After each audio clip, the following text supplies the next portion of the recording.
PWP Nation, where wrestling discussion lives. Well, hello there. Dukes, Keith, and Griff here from the Anything But Credible podcast, a.k.a. the ABC Pod. Fellas? Holla. Oh, hello. We're here to let you know that you could be possibly missing out on the best podcast ever created, aside from the Offended podcast, of course, and you don't want to be missing that. Now, what makes us the best? Griff? Yeah, great. Keith? Exactly. Look, I'll keep it really simple for you. Crazy people, crazy news, crazy theories, crazy uncredible. That's right. We made that word up. Griff, Keith, say something crazy for me. Russia wants you to believe in Finland. Real. Nice.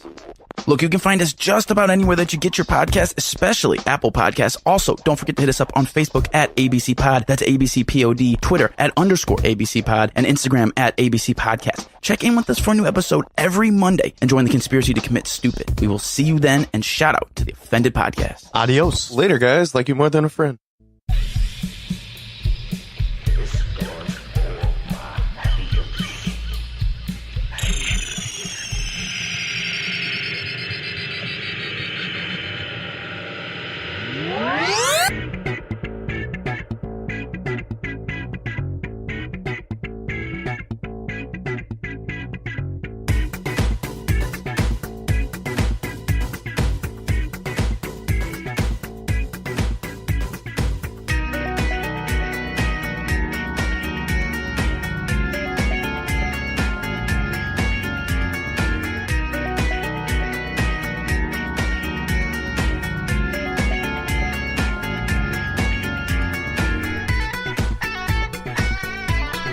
and welcome to a special episode of Offended presented by PWP Nation. It's our All In and STARRCAST review show with Tricky alongside Katie Naked Lady. Better than Stoutsy. Well, that's not that hard to do. I know. I thought you were going to say, what's up, you fucking marks? What's up, you fucking marks? Sounds better for me. You're not stout, of course it sounds better. Fuck you, Stout. I'm so happy you're doing this. Once in a lifetime experience. Alright. But we were just in Chicago for All In. It was STARRCAST. magical. It was amazing. It was absolutely amazing. How are you feeling, by the way? This is like is this one of the first times? It's the first time it's me and you for the whole show. Have you been on a whole episode before? You have, haven't you? Just the fucked up Florida one where everybody picked on me the whole time. Weren't you on one full one with me and Jim, too? Maybe. Or at least like half of it, maybe. I can't remember. But anyway, before we get into everything, make sure to follow Offended on Twitter, Instagram, Periscope at Offended Pod. Make sure to go watch our weekly wrestling wrap-ups, which is usually on every Thursday night around 6 p.m. Central Time. Sometimes it's Wednesdays, just depending on if we're doing anything. Like this past week, it was Wednesday because we were at STARRCAST. So, Whoop, whoop. But majority of the time, Thursdays. Follow us on Facebook at facebook.com/offendedpod. Make sure to go buy our t-shirt at www.prowrestlingtees.com/offended-podcast. And make sure to go listen to our Spotify playlist, Offended Presents Songs of the Month. I'm going to update it, I promise. Maybe today. Maybe it's already updated That's a today. lie. I don't know. That's a goddamn lie. Maybe you should just go follow it anyways. Maybe I'm not gonna update until we get one more follower on it. That's just mean. Well, maybe it is. I'm a heel. Whatever. Anyway, all right. What a weekend! It was so much fun. I wish we were still there. It was so much fun, but I'm happy that we're home. Really? It was so crazy. It was just cool. It was a cool experience. It was a lot of people, a lot of crazies. It was a lot. In a good way. Yeah. It was a lot to take in. Yeah. In a good way, though. It was a lot to take in. Let's start with STARRCAST before we get into All In. Save for All In for the end. Okay. Let's get into STARRCAST first. The overall experience of All In, that's what I'm talking about, a lot to take in. It was a lot. It was a lot to take in, but in a very good way. It was a lot to take in. So much to do, so much to see.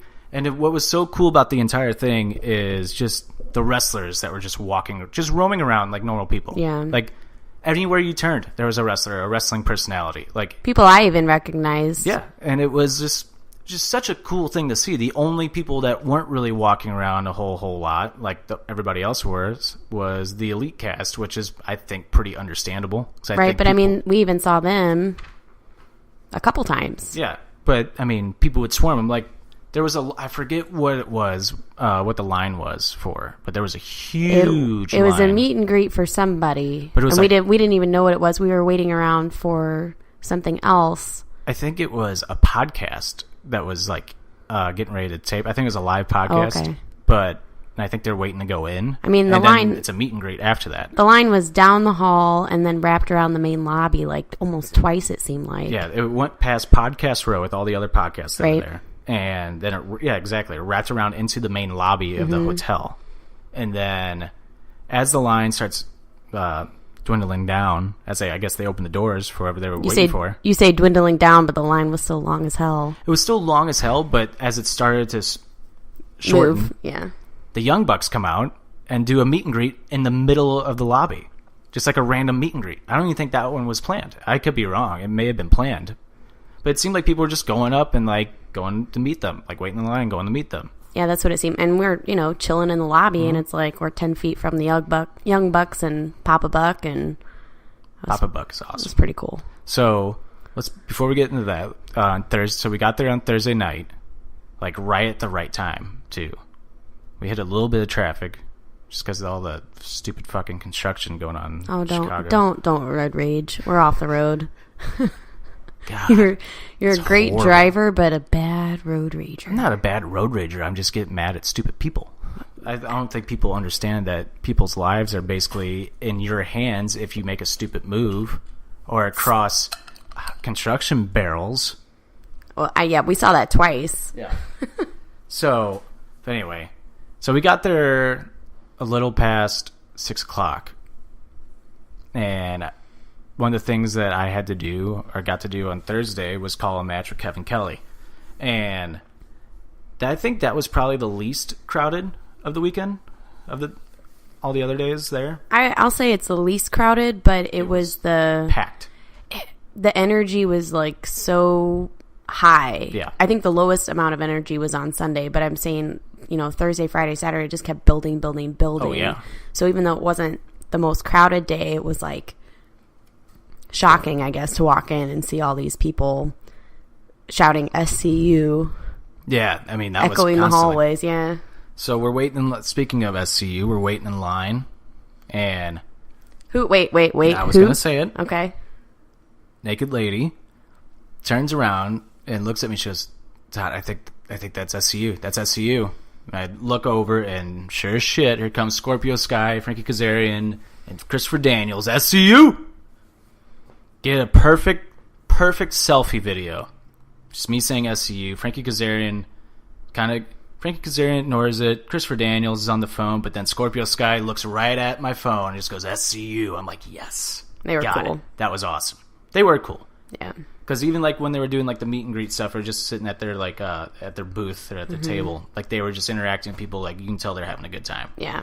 Like they are. Like I have nothing bad to say about like any wrestlers on this, honestly. Maybe except for like Simon Gotch, because he was kind of a tool. What about the daughter of that one? Yeah. I never met her. I just was watching her interact, and I was like, you're kind of a bitch. Noelle Foley? I don't know. Yeah, Noelle Foley. Yeah, it's... She was like fake meet and greeting people. It looked fake.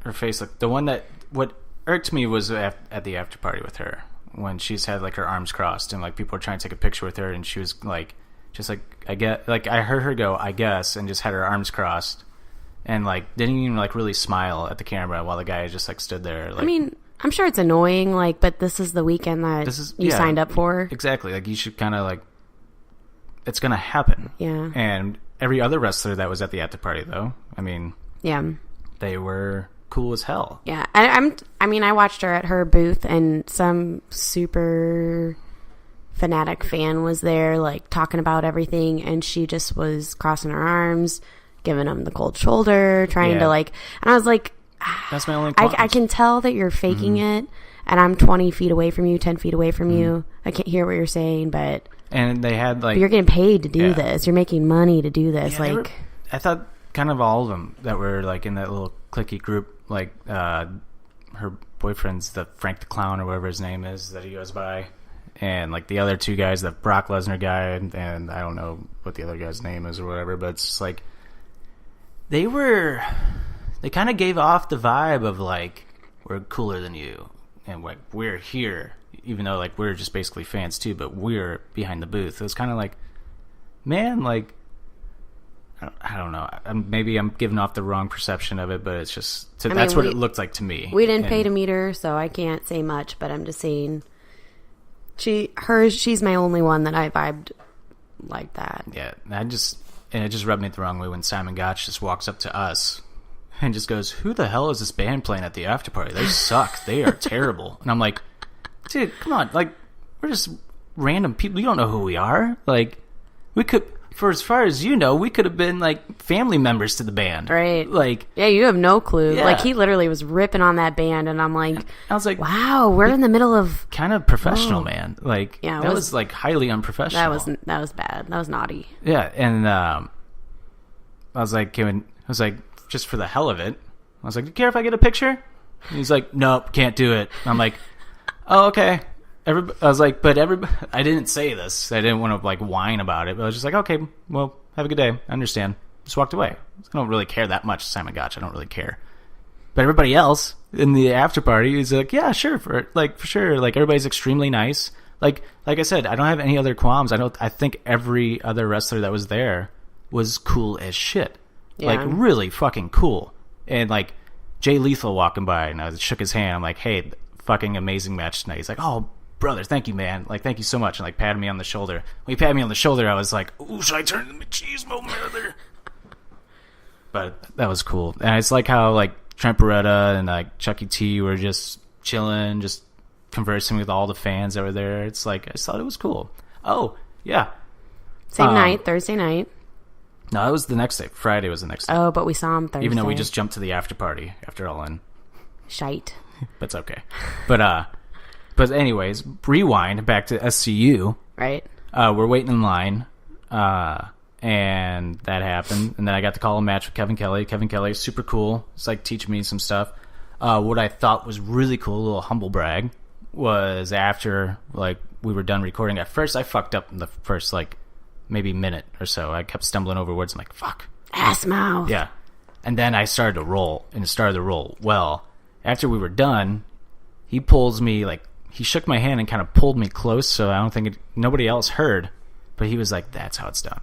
You're easily the best one of the night. Like, I was like, are you bullshitting me, Kevin? He's like, no, I'm not at all. I swear to God. Like, you were good. Like, he was super cool. Yeah, he was really cool. Really cool. So that's kind of all we did Thursday night. Got drunk. Got drunk, went back to the hotel. And then Friday was fun. Friday was a lot of fun. Saturday was my favorite, obviously, but Friday was... What did we do on Friday? So Friday we went there. I got to call the match with Ian Riccaboni. Oh, yeah. We got there early because we thought that we'd catch them early. Yeah. And they were late. And then that's when we saw the Young Bucks. Yeah. Papa Buck. Yeah, there was just so much going on. We're kind of standing there. I'm like, okay, this is supposed to start in like 30 minutes, and there's no table set up. They keep saying it's going to happen. We're in the same spot where Kevin Kelly was. And I see Ian Riccaboni walk by. And I'm like, okay, I guess I'm going to go follow him because that's who I'm supposed to be calling a match with. And I walk over to him. He's there with his wife, and his wife has like a little stroller with the baby in it. So they're just like trucking along. And Ian, I cannot say enough kind things about Ian. Ian was cool as hell. Like, stood there talking to him, and I was like, we're just shooting the shit, and he agreed with, and he said the exact same thing I said, and he was like, it's a lot to take in, but in such an amazing, cool way. And I was like, that's what I said. And like, right before I walked up to Ian, though, and started having a conversation with him, we met James Ellsworth. Oh, yeah, we did. James Ellsworth was really cool. Yeah, he was cool. Well, he's giving you shit. He gave me shit. You want to explain? Well, I thought I was being sneaky, all right? Beers at this hotel were like, well, I'm not exactly sure what the price was because we kept changing the prices. So I brought some. That was weird. Like, it was, what? Like, it was like $6.20, and it went up to like $6.80, and then it was back down to $6.60. Then it went to like $7.20. Yeah, it was crazy. I mean, it was weird. It was just at that one bar. It was just at the one bar, and the bartender sucked, so I was like, whatever, I'm going to bring a roadie sody. which I did in my McDonald's cup. Well, to their credit, to the bartender's credit, though, there was a lot. Oh my God, it was crazy. And the menus were a little different. Yeah, they were. I mean, bartenders sucked, but for good reason. I mean, we still reasonably tipped them 20% everything. I mean, you're at a hotel bar. I'm sure they don't expect to be that high traffic. Yeah, that. Yeah. So I get that. So like, I'm easy on them. I know. I mean, we bitched about it, but we paid them what they deserve. So I don't feel bad about bitching. This comes from working in the restaurant I business. know, right? You're like, you did a bad job. Here's 20%. Yeah. Plus another 5 because I just feel horrible. Yeah. It's like, we'll bitch about you, but we'll still make sure you get tipped. God damn it. So I brought a roadie soda in my McDonald's cup. I was super classy, and I was almost finished. It had been like an hour, maybe 2 hours. And we go to meet, what's his name? James Ellsworth. James Ellsworth. And he's like, what's in your cup? I'm like, what the fuck? Is he going to actually turn me in? Like, I start getting high anxiety because that's my I was just laughing. Personality. I'm like, Coke? He's like, I've been in this business long enough to know it's not Coke. What's in your cup? And I'm like, nothing. I didn't know what to say. And then, you just go nothing, and he just starts cracking up laughing. He's laughing. And he's like, honey, I don't care. I'm sure. I mean, in reality, I'm a 27-year-old person who can bring whatever I want into in a hotel room. Yeah. And I'm in trouble. It was just funny because he's like, honey, I don't care. I've been there. He's like, I used to do it all the time. I get it. He was super cool. And on the picture that I took with Ellsworth, he puts up his fist, and just out of reaction, I put up mine too, but I'm holding a beer, and he looks down and he goes, awesome. And took the picture, and he was just as nice as can be. And then we go and meet Ian. Well, as we're waiting to meet Ian, Katie looks at me and she's like, Marty, there's the villain, there's Marty. Again, and I second time I spotted him. Yeah. And Marty's just running through the crowd, and I threw up a too sweet, and Marty goes, oh, too sweet, and goes to give me the too sweet. A fan just walks in between him. He's like, what? And he's like, hold on, and walks around him and to make sure he gives me the too sweet, and just kept going. That was, to me, that's just cool. Because nobody else was really doing it. No. Nobody else was saying, Marty, what's up, or anything, and I just threw up a too sweet. He's like, oh, okay, yeah. I'm like, hold on. I'm pretty sure Tricky crapped his pants. Ass mouth? Yeah, it's bad right now. So fucking nervous. No, I kept it calm, but inside my heart was beating because Marty's I'm a huge Marty Mark. I'll say it, Marty Mark. Marty Mark. That should be a T-shirt. There you go, Marty. If you listen to this, Marty Mark. You know, Tricky gets excited when Mighty Morphin Marty Marks. You know, Tricky gets excited when he's just completely silent. He's not an outward excited person. He's not oh my God. It's when he's quiet and not looking at anybody or anything, and you're like, oh shit, he's freaking out. Well, I just thought it was cool, No, it was cool. And the more and more I took it all in, no pun intended, but the more and more I took the experience in, and just looking around, seeing all the wrestlers interact, and just how everything was, it's so cool to see the wrestlers out of character, number one, and number two, just how there's people, there's me and you, there's people who just wrestle on TV. There's that's all. It's different. Their job's just more famous than yours. Yeah, and it's just seeing how they were here, and just how they were just walking around, just chilling, and just having a good time.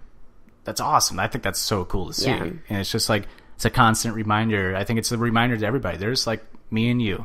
They love wrestling. They just get to do it, Well, and we talked about this too, how the fans were actually really good. I mean, fans were great from our perspective. They were great. I mean, after this weekend, spotting people before Tricky spotted them and saying things that I've said, I'm like, holy shit, I'm more of a fucking mark than I ever thought I was.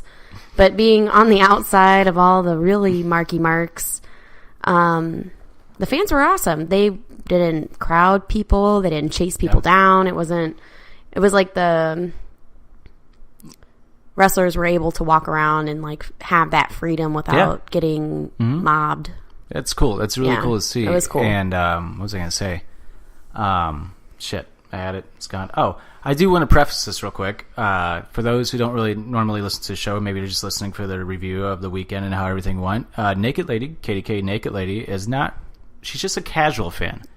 Like casual is in, like, my boyfriend makes me watch hours and hours of wrestling, and I'm like, it's kind of cool. And I liked that we're getting, like, your perspective on this and, like, what you thought of everything. Right. Like, as a casual fan. Right. And, like, I used to dance, like, in college, like, dance minor. And so storytelling and physicality and shit like that, like, I get. And that's what I attribute my wrestling likes to. So I like certain things that tell a story more or show unique physicality kind of thing. So it's like, but I understand where the like true wrestling fan loves this shit. Oh, yeah.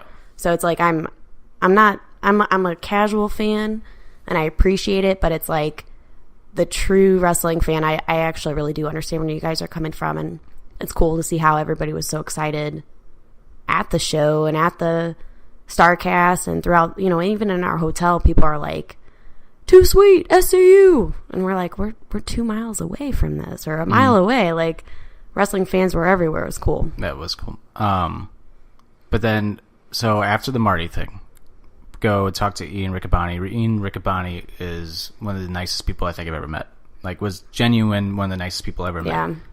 And me and him just kind of clicked, like, just talking to each other when we were like, because I was talking to him, I'm like, you know, it's so much to take in that sometimes, like, when I walk up to the wrestlers to say something to them, like, I lose my train of thought and what I was going to say. I'm just like, I'm like, why am I doing this? Like, they're just normal people.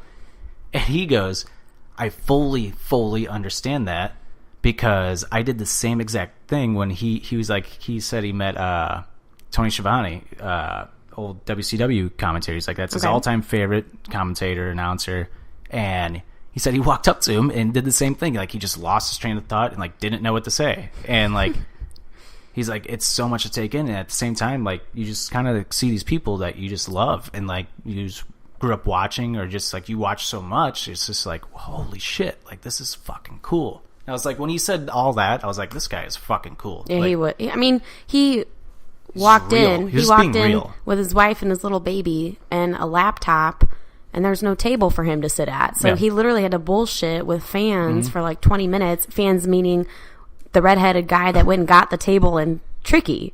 You know, because he's like, I don't, there's no table. Well, and it was funny because, like, some of the fans were coming up to me, he was talking to them, and he came back over to me and just kept, like, a conversation with me and then started talking to you. And I was like, you're fucking cool, man. Yeah, he was cool. Like, that's awesome. Like, that made me really happy. And then we called the match.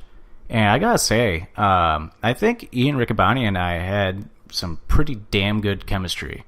Like, when we were calling the match. You putting your resume out there? I'm putting my resume out there. And I heard, like, what gave me the goosebumps is when the people waiting in line were like, this kid's fucking good. And, like, the one guy, I was like, I had to ask you if you said it, because I was like, did he really say this? Because, like, I'm like, that blew my mind. He's like, they sound so good together. Like, if he goes again, I bet he's just going to be even better, because he's going to just, like, he's going to get, like, they're flowing. It's like, well, we started flowing. Yeah, you did. And not to mention, we're calling a Young Bucks match with the Young Bucks and Papa Buck literally 2 feet behind us. And I think that was the coolest part of the whole thing. You took a picture of me and Ian Riccaboni calling the match. And the Bucks are just, you can see the Bucks in the background doing the meet and greet. And it's like, no pressure, right? Because I said it to him, to Ian, I was like, no pressure, right? The Bucks are right there. He's like, yeah, good luck. You couldn't have asked for a better background, though. Like, yeah, and then when we finished the match, he just looked at me with the biggest fucking smile on his face. He's like, that was fucking awesome, dude. And I was like, thank you so much. Like, so Ian Riccaboni and Kevin Kelly, I cannot thank you guys enough. Like, you guys made the experience in the weekend right there for me. I could have went home there and been happy.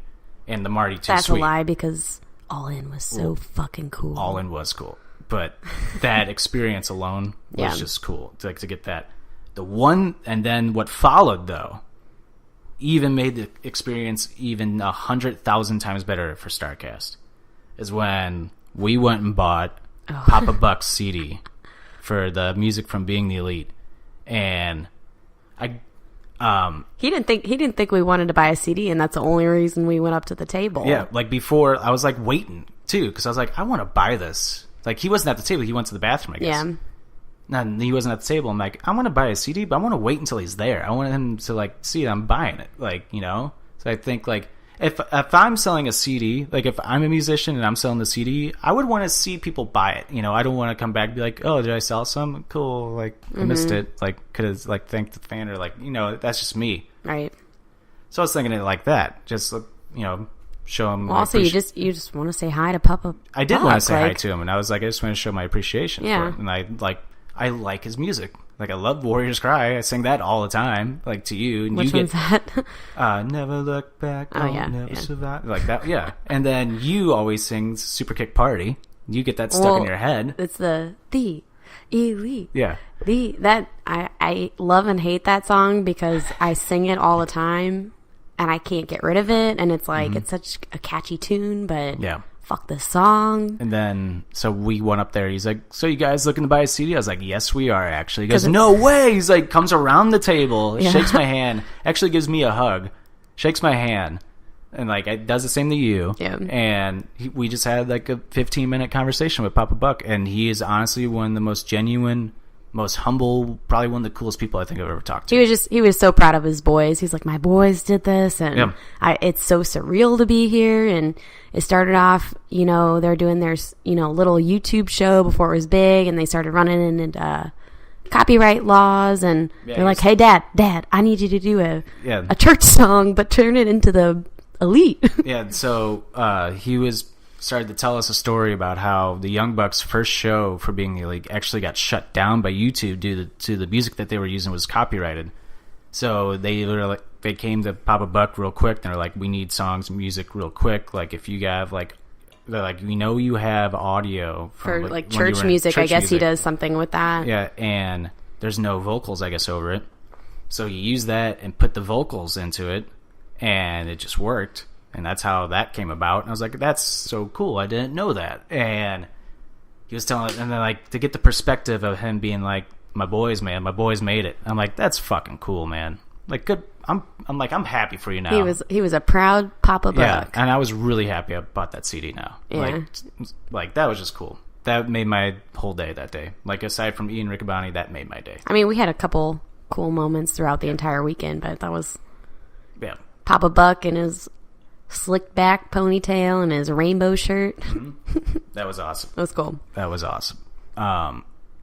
See, anything else? Did we do anything else after that? Friday, I think we got drunk at the Tilted Kilt. We did go to Tilted Kilt. We Yeah. were thinking about going to TGI Fridays. We were. Just we didn't know how far away it was. Well, no. We knew where it was, but we were like, it's going to be fucking packed. Is that what it was? I was drunk. Well, because TGI Fridays is, like, the big sponsor of All In. I had the McDonald's cup. You have to remember that. Yeah. I pregame pretty hard. So, what was because that was kind of the last thing we did. We went back to StarCast. We skipped out on going back on Saturday just because we were like, we're going to be there for the after party, like, at StarCast. So, let's just take it easy before we get to All In, experience All In, and go back to StarCast. And then we went back this morning, today. Yeah. Today was totally dying down. People were exhausted. I think I needed to see it like that because I, like, was not ready to leave. Who's the woman's hot mess girl? Oh, Chelsea Green. No voice. She had no voice. She's like, hi guys, how are you? Yeah, she had no voice whatsoever. SCU was completely sold out of merchandise. None. They just stood behind a table and hoped you took a picture with them. My favorite thing, though, from today was I was in the right place at the right time.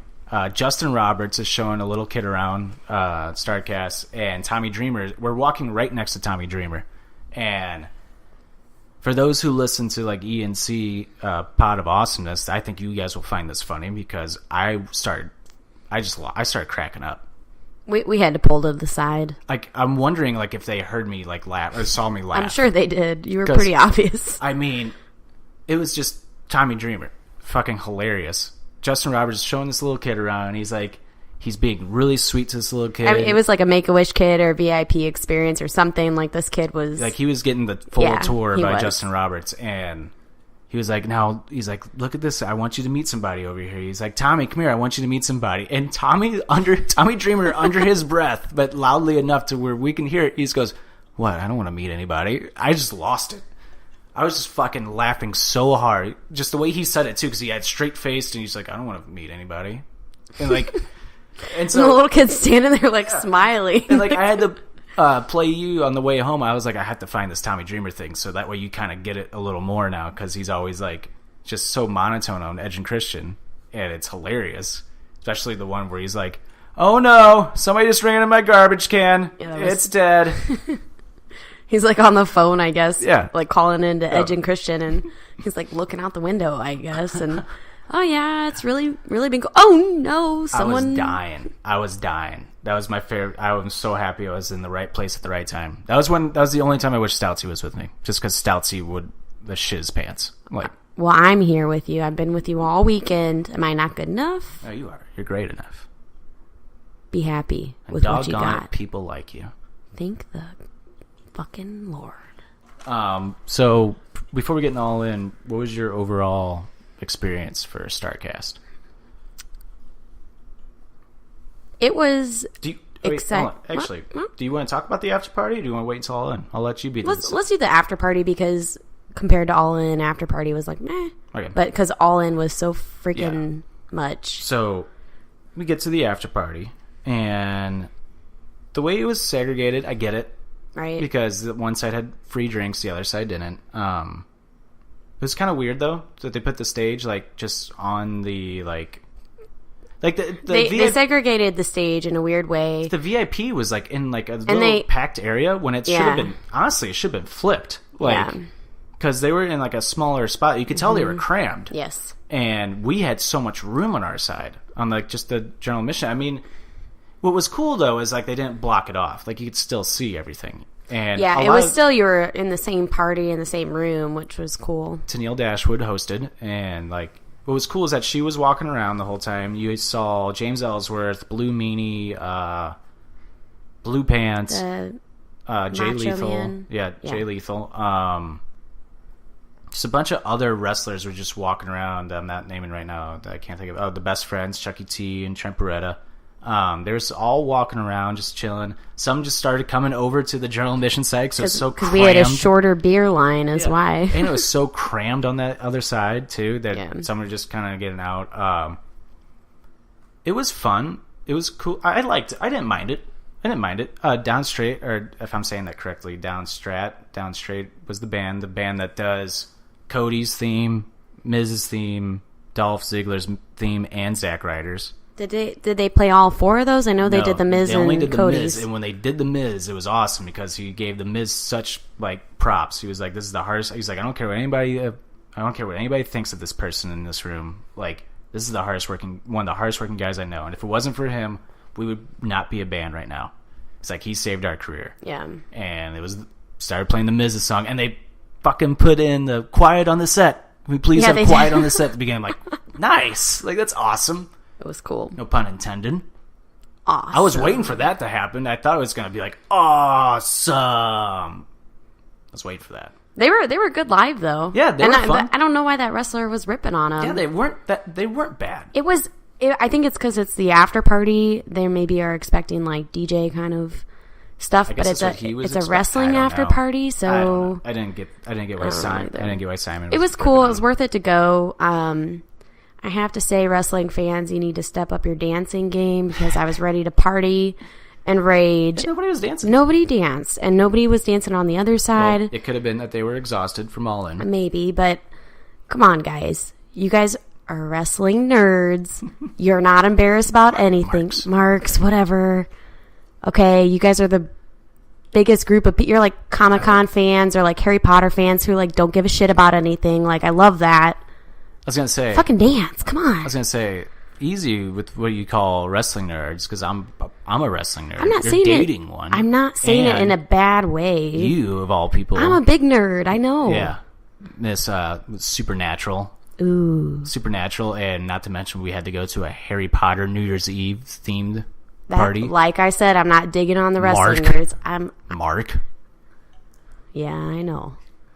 I'm just saying. You guys, just wanted to dance. I just wanted to dance, and everybody, you could tell, was like into it, but they're just a little nervous. Like, come on. You guys aren't embarrassed about dressing up like Kenny Omega. Right. Show some dance. Like, Right. that guy also, props to that guy. Saw him 2 days in a row, Mr. Kenny Omega. The guy dressed like Omega? Oh, yeah.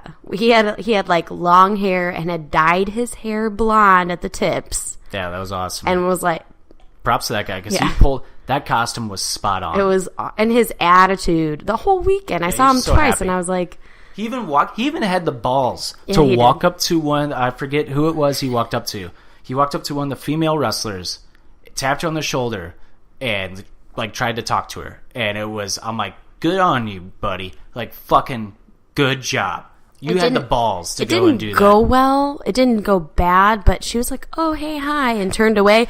And he was like, "Oh my god." No, but he was so happy. He was so happy. Like, he was so happy. He just tapped her on the shoulder and just goes, "Hi," and like smiling from ear to ear. And she's like, "Hi," and just like turned around and walked away. And as she walked away, his smile did not go away. And he was like, "Oh my god," like so happy, and just walked back to his friends. And they're all like, "Yeah, like good for you, man. Good for you." That made Dude, me I happy. totally support the nerdiness. I'm just saying, That bring made the me nerdy out on the dance floor.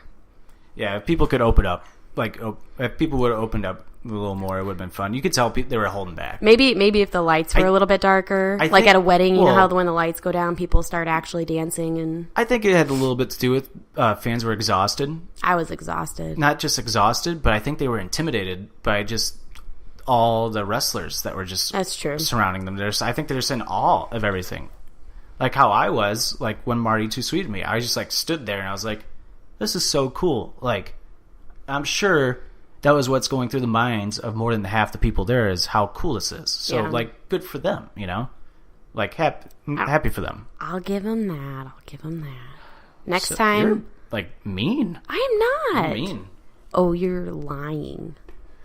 You know I love Harry Potter and reading and Supernatural the way you love wrestling. You're kind of a heel. You're kind of a heel. I like heels, so that's okay.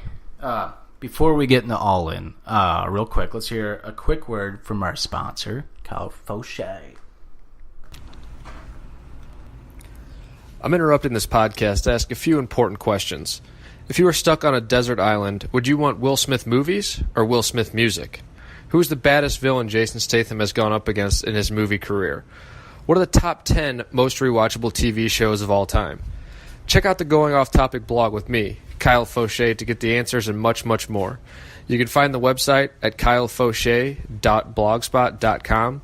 That's KYLEFOSHE.blogspot.com. Make sure to subscribe so you get the new post right in your email. Also check out the social pages, going_off_topic and Most8314 on Twitter, and Going Off Topic with Kyle Fauché on Facebook. Now back to the guys with the Offended Podcast.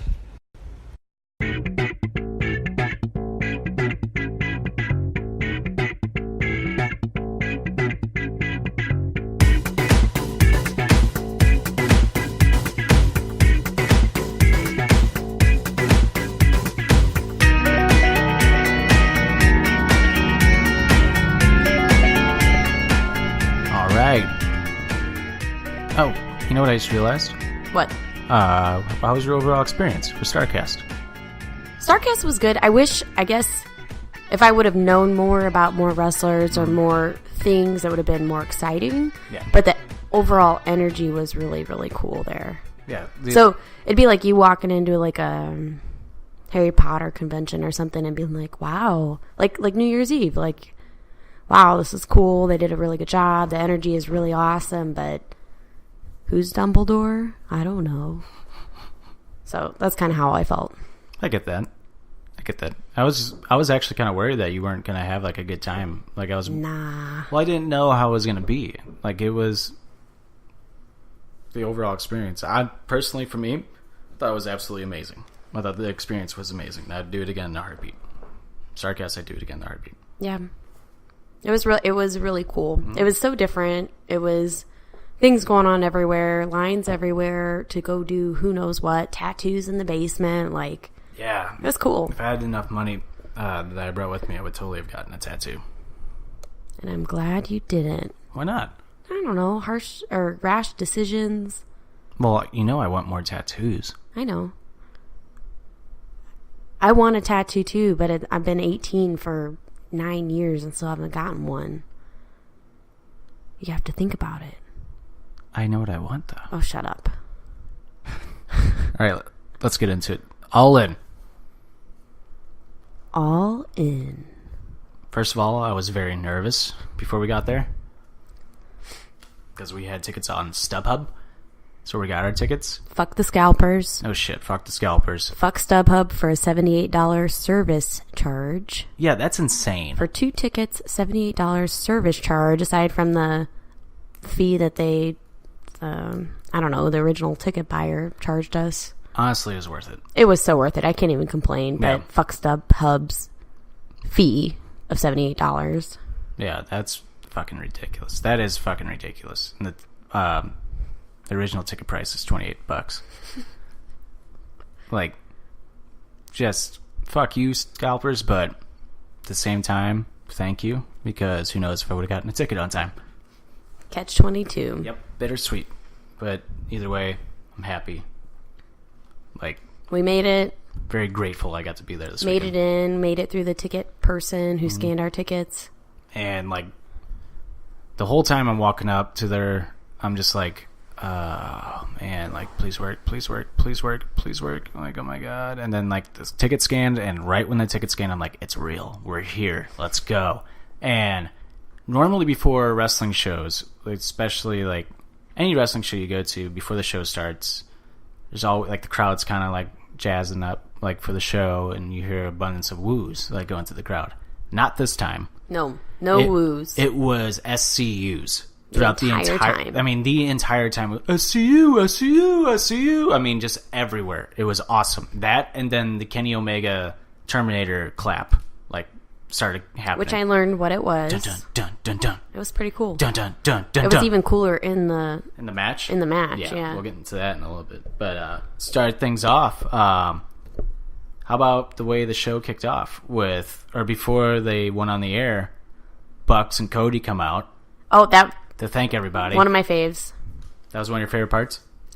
Yeah, they walk out and they're like, "Hey guys, this is pretty fucking cool. You want to blow?" Yeah, Matt was like, you want to blow our budget like in the first 90 seconds? We got pyro. That was cool. They shot off some pyro. Well, they didn't shoot off pyro. They're like, "Did you pay the pyro man?" That was good. I liked that. Good gimmick. And I liked how, like, all three of them, like, were acting like they were afraid of the pyro. Oh yeah, they were like, "Ow, it burns." Yeah, that was funny, but Cody's selling of being scared was hilarious. He was, like, more animated than the other two, but it was fucking hilarious. It set the show off to be like, "Guys, we're new and we hope this goes well, and here's what we got for you." And it was, the expectations were met. And they wasted no time with the pre-show. They went right in. First match, it was all in 0 hour. It was the first 2 matches were on WGN America. And this is how you do, like, I wish WWE would listen to this. Vince or Triple H, obviously they will never listen to this, but, like, this is how you do a pre-show. You make the fucking watcher want to buy the pay-per-view. Like, if I was watching that at home, I'd be like, I'm fucking buying the pay-per-view. I'm not missing this now. Right. Even if you were just a casual watcher. Yeah. It was so just crazy. The atmosphere, the fans were hot. Like, holy shit. The first match of the night, SCU! Frankie Kazarian and Scorpio Sky dressed up like Rocky and Apollo Creed going up against the Briscoes. I had to get that explained to me. I didn't understand Rocky. You're not really, you're not really there with pop culture. You've never seen Home Alone 1 or 2. You just watched Big. Or 3. You just watched Big for the first time. I know. I didn't like it. You didn't like the end. I didn't like that the lady had sex with him. And he's 13. This is about All In. This isn't about All right, Big. sorry, sidetrack. Damn. Fucking Tom Hanks gets brought in any conversation. Everybody's just got to start talking about Tom Hanks. He's such a nice person, though. But SCU, that's how you kick off a show, too, because that's who the crowd really wants to see. And what a match. That was one of the best matches of the night, in my opinion. It was good. It was a good match. It was back and forth. It was like every time they hit a chop, is that what it's called? Mm-hmm. The whole building was like, woo! Mm-hmm. Ooh. And again, I want to preface this episode with Katie is not a regular watcher of wrestling. She's a casual fan. She only watches basically because of me. So, just want to put that out there. And I like this dynamic a lot. That I don't know what I'm talking about half the time. I like getting like your perspective. It was exciting. It was cool. Yeah, and then it was kind of like the build of that match was kind of like a Rocky movie. Like they had to fight back, fight back into it and win. Like at the end with like just the final sequence. Honestly, like the final like 10 minutes of that match in general was just insane. Like the moves they were doing, everything was awesome.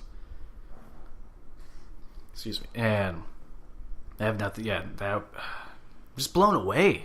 I was blown away just by that match. I think all the fans were. I don't think they were ready for that to be the first match that was on that stage. Mm-hmm. I think they were like, "Holy shit!" Yeah, we heard that quite a bit. Yeah, we heard a lot of "holy shit" chants that night. Not my favorite chant.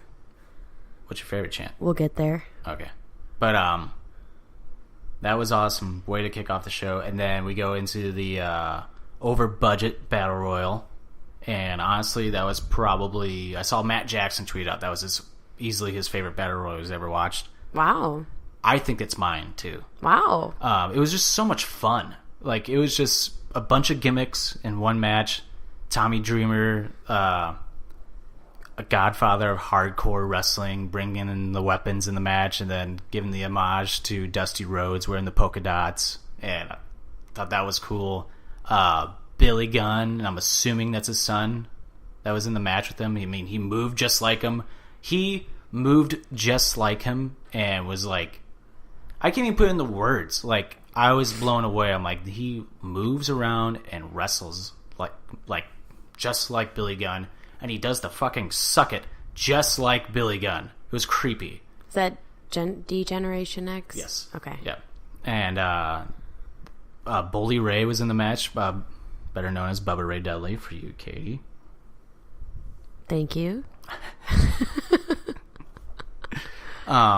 Bully Ray comes out at first and power bombs a luchador through a table, which we don't know who that luchador is until the end of the match, which dun, dun, dun. I kind of figured it was Flip Gordon, but I didn't want to say anything. But I said to you before the match starts, because you were standing in line to get merchandise. I was in the merch line. That line was so long. No, the line was so long before the pre-show started, and I was like, dude, I'm just gonna wait because I'm not the mark here. I'm gonna go during a match that's maybe not as crazy or whatever. I was in that line for 40 freaking minutes.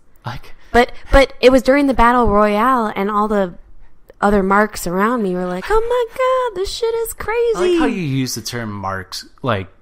It's in my repertoire. I know you use that all the time now. You use Mark even when you're not even talking about wrestling. When I get a dog, I'm serious. I'm gonna name it Mark. Get over here, you fucking Mark. I love it.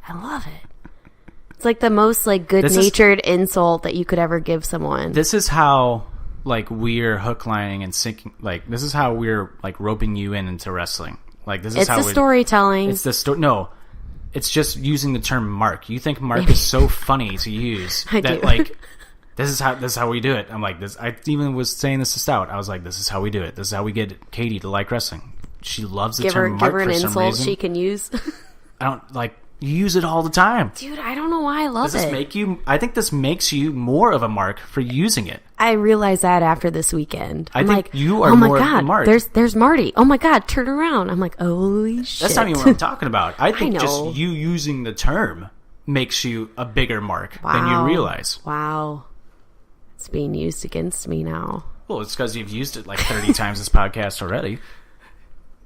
Don't hate me for it. I'm not. I'm just saying. Pick and choose. Pentagon. It's like Pentagon doing his thing during the match. They it was awesome every time. Well, we're not there yet. I know. But Battle Royal, just a lot of cool spots. Colt Cabana in the match, getting the Chicago love. I heard that name in line actually. They're like, oh my god, is that Colt Cabana? I'm like, who is that? I need my boyfriend. guy from Chicago. He helps run Pro Wrestling Tees. That the finish of the match, like it went. Pretty sure, memory serves me correctly, came down to Colt Cabana and Bully Ray, and it seemed like Bully Ray was going to win. But then there's the Luchador on the outside, gets in the ring, and does a move on Bully Ray, throws him over the top, unmasked, and it's Flip Gordon. The crowd pops like fucking crazy. Yeah, it was a loud pop. Yeah, it was loud. That was one of the loudest pops of the night.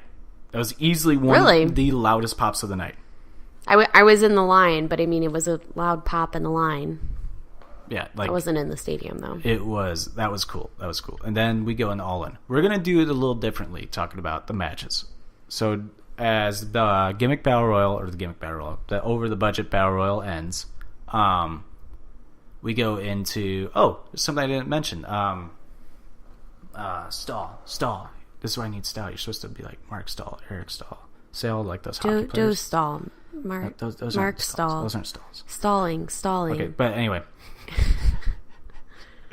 Did I do a good job? Yeah. Okay, good Job. I forgot the crowd popped when Trent Beretta and Chucky T hugged each other, the best friends.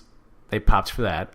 And we got to see the Hurricane actually pull off a couple of choke slams in the match, something like he's never done. Like at least in WWE, you never got to see him do it. Like he'd always like try to choke slam somebody, and then they would just be like, "You're not a superhero." They just never let him do it? No, because he always tried to do it to like Stone Cold or like The Rock or Triple H. And they're like, "What are you doing?" And then Jordan Grace beating up Brian Cage. That was the chick that was in the match. She was awesome. Oh, she was really good, actually. Yeah, she was awesome. And Rocky Romero fucking love Rocky Romero. Love Rocky Romero.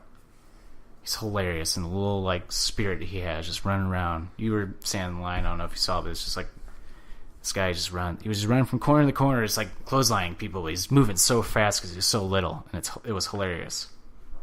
And he clotheslined Billy Gunn, ran to the other corner. I forget who he was clotheslining in the other corner. But then he ran back to Billy Gunn, and he doesn't clothesline him. He just runs and then like turns back around and clotheslines the other guy, and he runs back to Billy Gunn again. Billy Gunn like jumps like every time. Like he's like, oh god. Is Billy Gunn the bigger guy in the black? No, Billy Gunn. He's Ass Man, Mr. Ass. Oh, okay. Yeah, sorry. Him and his son. Yeah. Okay. Oh, okay. Yeah. Casual fan. I Mark. know. So that ends, and we go into the actual show, All In. Right. I went to go meet you because I had to go to the bathroom as well. I missed the entire Matt Cross and MJF match, which I didn't even know that match was scheduled. Like on I don't the think show. many people did. I don't think many people did either, and it was kind of weird because, like, no disrespect to these two wrestlers because they're both great wrestlers. It may have been the piss break of the show, Maybe. and because there was a lot. That line took the entire match. Like I was waiting in line. I was waiting in line the entire match, so I missed that completely. But before we get into all the other matches, I just want to say real quick, we're gonna talk about the matches out of order and save kind of what I thought was more important and kind of, I guess, had more meaning behind the matches. Save them for later as we go down, like the matches. Is that okay? Yeah, that's fine. So since we were already talking about it, let's go back. Flip Gordon wins the over budget battle royal, and he wrestles Jay Lethal. I have bad ass mouth right now. Mine was earlier. I gave it to you. Yeah, thanks. Ew. But wrestles Jay Lethal, who turns in the Black Machismo brother. Yeah, oh yeah. Crowd was hot. Yeah, they were. And then Macho Man's brother, Larry. Yeah, that was Larry. Yeah, I don't know, but he was hilarious. He was funny. He Lanny. was out there. No, Larry was Macho Man. Oh, okay. I always get them confused because they're so similar. But Lanny Paflo came down with Jay Lethal. In his little t-shirt and jeans, Yeah. and he's like, he had no costume, but he was just rocking what he was rocking. It was awesome. And it's like, I was like, who is that guy? Who is it? And he's like, I think that's Macho Man's brother.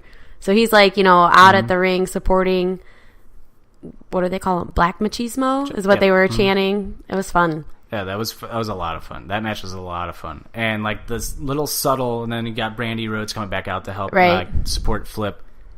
just the little subtle things that Jay was doing, like impersonating Macho Man, like stealing Brandy, acting like she's Miss Elizabeth, telling her to stay in the corner, and then like she gets in the ring to tell like Jay like stop it or something. I forget how like she got in the ring. She's like, "I'm not Liz," is what she was saying. Yeah, and then like Jay grabs her arm and then puts her up on his shoulder like Miss Elizabeth at the end of like WrestleMania 4 when Macho Man won the title. Like I was like, that's fucking perfect. It was perfect. Yeah, that's perfect. It was hilarious. Well done. Very solid match. So it's safe. It was a safe match. It wasn't like nothing really crazy happened. Like I like Flip Gordon though. I've never really seen him. Flip's awesome. I like, for those of you who don't know me, I like the flippy shit. I'm more of like the acrobat, the dancer, I like that more than the submission, than the, I don't know, 1, 2, 3. Like I like the flippy stuff because it's like, holy shit. But I think you really were into, and we'll get into it, Nick Aldis and Cody Rhodes. Oh yeah, for sure, sure. You were saying to me that you were nervous during that match. I know, I was. Right. We'll get there, but I like Flip Gordon. I want to give him props for what he's doing. Like I had some fans next to me, some old school fans, you could tell, and they were like, "Oh, here comes the flippy shit," and I just was like, "Man, you guys are old school." Like that kind of bothers me, especially when you're at All In, who's partially ran by the Young Bucks, who are flippy. Not only flippy, but like their style of telling a story in pro wrestling is completely unique and not taken seriously. Right. Like it's taken seriously, but to a certain extent. Like we know, like, I mean, they fuck around and joke about how wrestling's fake all the time. Right. Like, what do you expect coming to an All In show? Like, what do you expect coming to a show? I agree. I just, I'm not complaining about the submissions and the taps, and it's like, oh my god, like let's just get this guy down. Like I don't complain about that because I understand that in the story, but when people complain about the flippy stuff, I'm like, holy shit, what do you expect them to do? They're in a ring with ropes, with like somewhat pliable like flooring. Like let them do what they want to do. When wrestling fans complain, so this is what kind of drives me nuts about wrestling fans. It's kind of like, I'm not one to tell them like what they can and cannot chant either. This is just my personal opinion, and I just get really irritated and kind of annoyed when they critique wrestling or just like they're unhappy with like some stuff, and it's like, man, just enjoy the show. Like, don't take it so seriously. It's a show. It's an You're here to be entertained. Like, I don't know. It's like you spent the money to be here for a reason. Like, just take it in. Take it in and enjoy it. I completely agree, and not to mention, sorry to cut you off. Go ahead. It's just like, not to mention, this may piss some people off, but I don't really care. It's like, you're overweight by a lot, and who are you to critique somebody on their wrestling ability and their acrobatics and their athleticism? Like, who are you to say anything at all? Like, I bet you can't even do like maybe an arm drag. Honestly, I bet you couldn't do 2 arm drags in a row, let alone maybe 1. Like, just respect them. That's what drives me nuts. Respect the people putting it all out there. Any wrong move that these guys doing, like flips off the ropes, if they land wrong, they could break a leg. God forbid they break their neck and their career's over. They could kill themselves on accident. Like, respect them for what they're doing. I agree. Like, that's why I think I get irritated with wrestling fans. I think the guys next to me were just longtime wrestling fans, who had just a lot of experience watching matches and maybe just were, I don't know, they were in a good mood sometimes, and then other times they were like, oh, it's so flippy, or like, later on they're like, is this guy gonna get off his ass and do something? It's like, and they said that, I don't know. They said that about Rey Mysterio. Yeah, they were waiting for Rey Mysterio. They're like, is this guy gonna get off the couch and do something? Is he gassed? Let's not forget, he just tagged out not even 2 minutes prior to that. I know. And it's like, well, the other guys it's their turn now to do their sequence. Like, what do you like? I know. They were talking shit, and you know what? I think that maybe they talk the shit in their own comfort of their own home, and they, I don't know. Everybody has an opinion on everything, Nope. but like that was like, dude, this is not the place to complain. This is not the. Yeah. This is not the match. This is not the. Especially the rip on a legend in Yeah. Rey Mysterio. That's what I wouldn't have cared that I they said know. this stuff about Flip Gordon. Well, and unless other I stuff. told you after. Yeah. No, I wouldn't have cared about that, but it's when they said it about Ray, I was like, no, you respect Ray. Like, give the guy his fucking due. Like, that's bullshit. It was bullshit. Like, that's Rey Mysterio, too. Like, I'm sure you loved Ray when he was a cruiserweight in WCW in the mid-90s. Like, but now you're going to rip on him? Get the fuck out of here. Anyway. Match number 2. Well, 3? before we get into that, so you had Jay Lethal. Because we Yep. went on that sidetrack, that little tangent. Sorry. No, I did it too. It's all right. But, Assholes next to me. yeah. But, yeah, the moral of this podcast, just be nice and respect one another. That goes for anybody. Like, Rag at like a WWE show maybe, or like an established show if you're gonna really rag. Like, you know what I mean? even- Like, honestly- but like this is like the first time. This is somebody Honestly, has worked so hard to be here. I even disagree with that, even. It's like, why are you here then if you're just going to that is true. I disagree with that. It's- I think people are way too hard, like... with the product. They're with judging the product. Like, I used to read dirt sheets all the time. That would kind of spoil everything. Ever since I stopped reading that and stopped reading, like, the fan comments, like, on the internet or whatever, I've enjoyed the product so much more. Like, just because you tune out the negativity and you enjoy the product. You're not getting everything spoiled. Now, with doing the podcast again, I'm kind of back into all that just to, like... Being only because... updated. Yeah. Well, not even that. Just to gain a following and like all this stuff, you kind of have to be in that no matter what. Like, you're kind of just like, it's a price that you have to pay in order to make a successful podcast, like a wrestling podcast. You Right. kind of have to go around, get everybody's like perspective and everything. So I'm just saying this was not the day. This was not the time to I agree. say shit like that. I agree. This is the in time any to- way, shape, or form. This was All In weekend, and All In general was like a celebration of wrestling, of like Truly, it was of wrestling, of all types of wrestling too, not just the flippy shit, technical wrestling, old school wrestling. Respect all the legends. I mean, they brought it Like, all. yeah. They really did. This was, this is one of the best shows. Like, this was easily the best live show I've ever seen, by far. Me too. It's because you only been to two. Yeah, it's not like you had any competition. You saw a shitty Raw episode. Shut up. But anyway, Jay Lethal hitting the diamond cutter from the top rope and then hitting his finishing move to retain the title. And he had Bully Ray coming back down, stir up some shit, beat up everybody that was involved. Colt Cabana ran in and made the save. Right. This is cool. I like it. It was good. It was a good match. It was a good match. Let's move on to Arrow, Stephen Amell, Stephen Amell. What were they chanting? We'll get into that. Oh, okay. And versus Christopher Daniels of Right. SCU. I didn't really know like what to expect going into this match, like at all, just because Stephen Amell is not a professional wrestler. He's an actor, lead actor. He's Arrow, and I was kind of worried sometimes. There was a couple of spots where I'm like, I held my breath. I'm like, ooh, like I thought like you can tell, like he's not a wrestler. And I just kind of held my breath, but he did a fantastic job. He did a fantastic job. See, in that as match. someone who doesn't know, I was like not worried the whole time. Mm-hmm. It's like, wow, this is pretty fun to watch. Like you can just tell, and that goes. I think this just goes for anybody. Somebody who doesn't professional wrestle, and you can tell he was just kind of stiff. Not like stiff in his moves or like the way he like kicks or like punches. His body just looks stiff, unlike his bumps and like some things. He was no It's like Velveteen Dream. Just little things like that.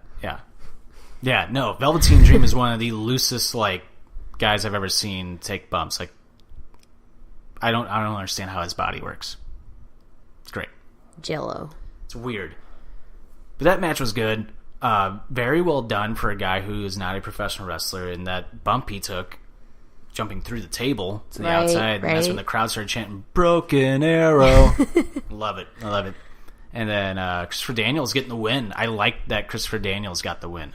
Was expecting Stephen Amell to get the win, just because normally the celebrities always win. But I like that he put over Christopher Daniels. I like that. Like, I always thought that the celebrities should lose. Like, sometimes I think it hurts the wrestlers' credibility when they lose to the celebrities. I mean, I like the SCU guy that won. I mean, I think in the SCU, Daniels? in the SCU videos, he's like I feel like he's the most charismatic almost. Like, he's like the most... I don't know. It's tough, but I think I know, but I like him the best, I think. Really? Yeah. Christopher Daniels the best? Out of the SCU group in their Being the Elite videos, yeah, I think he's the funniest to me. I think Frankie Kazarian's the funniest. But anyway. So that was that. It's just it was a quick match, too. It was quick. And that's what it needed to be. It was very quick.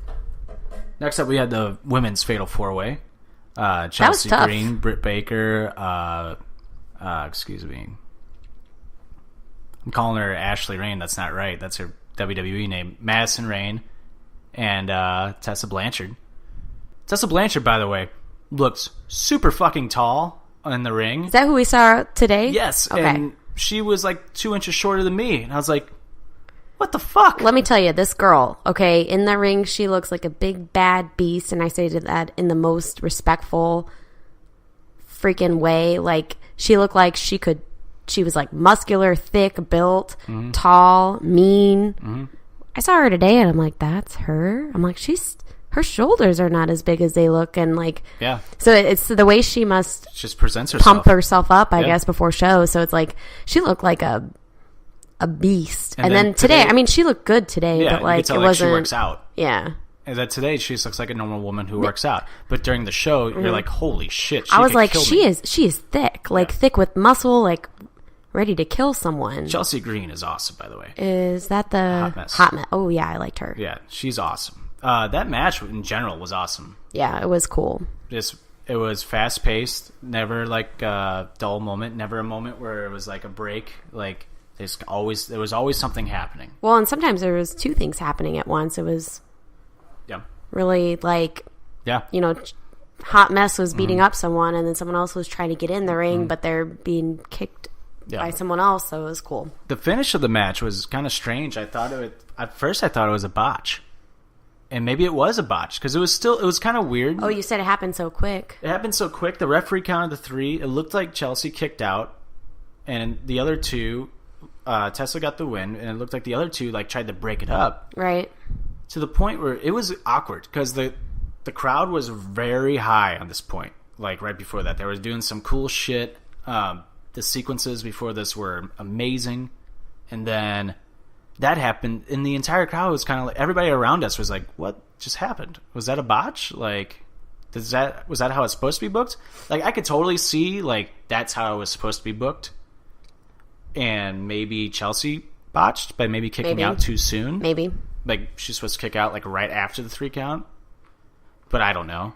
Maybe it was, maybe it wasn't. Either way, the match was solid. Like a great match. And to represent I love that wrestling is actually taking like a step forward in equality with like men and women and giving them the platform. Like, this was a really fucking cool match to watch. Especially like the indies anyway have always, well, at least for the past several years, have always given women spotlight, and they let women like wrestle the men too. Well, and the women, if they want to take bumps from the men, like, that should be their choice. You know, if you want to get enough, like the what do they call the Rumble? Out of budget, over budget. Yep. And there was one woman there. Like, let them do what they wanted. That's equality. Like, it doesn't have to be like necessarily equal footing, just equal opportunity. Instead of like watching like a WWE thing and a woman just slaps the guy and then it's just that and it's over. Yeah, I mean, in real life, wrestling, whatever, if a woman slaps you, she's giving you permission to like this is coming fight back. I mean, no, it's equality. You know, like not saying you should deck a woman or something, but like if a woman puts her hands on you, doesn't mean that you have to like just be like a little, I don't know, cowering innocent person. stand up for yourself. Like, nobody puts their hands on you or gray area. I mean, it is. Don't knock a woman out because she slaps you in the face, but yeah, anybody asking for violence should expect some sort of retaliation. Kick him in the ding-ding. Kick him in the ding-ding. Let's get to the next part. This match, I think, this was maybe my favorite match of the night. It's up there. I don't know. Actually, I don't know. This is really hard for me to pick which one was my absolute favorite, but this is definitely up there. The Chicago street fight between Bad Boy Joey Janela and Adam Hangman Page. This might be one of my faves. What a match. And normally you don't like the weapons matches. Yeah, like the tables, ladder, matches. and chairs, they make you nervous? Yeah, I don't like them. But it makes me hurt. It makes me think of their vertebrae. There was some spots in the match that they did when the one that made my stomach drop was when they did the table spot on the rampway, and they did like a Adam Hangman Page gave Janela running powerbomb, and I was like, he almost didn't make the tables. So that didn't make my stomach drop. What made my stomach drop was like, oh my god, I thought Hangman couldn't tell where he was at, and I thought he was going to slip on the fucking steps because he had Janela up for a power bomb. Yeah, I mean, he knew he had 3 steps, and he hoped that he had 3 steps. You know that when they marked it earlier, I guess, or something. I don't know, unless I have to watch it back again, but I couldn't tell from the seats. I couldn't tell if he was turned a little bit to see out just a little bit, see where he's at.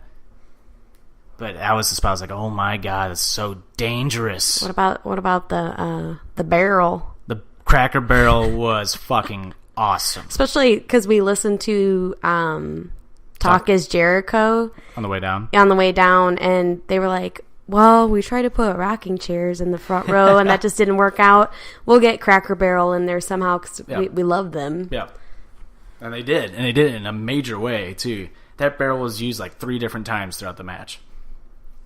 And I love how Janela was rolling it around the ring to throw it at Paige. Paige jumped over it. But the fucking ladder spot on the outside when the ladder's draped on the barrel in the ring apron. God, Joey Janela is just a crazy motherfucker. I'm just going to put it that way. He takes some crazy spots. What about his crazy girlfriend? Holy bad shit. Girl Penelope Ford. Yeah, I like her. Awesome. Yeah, she was back handspring, back bend. Yeah. That's Matrix, cool. Yeah, doing some moves, doing that stunner on Hangman. And she took a bump too, didn't she? Yeah, she rolled out of the ring. What? She rolled out of the ring. Yeah. I'm saying, didn't Hangman do a move on her? Yeah.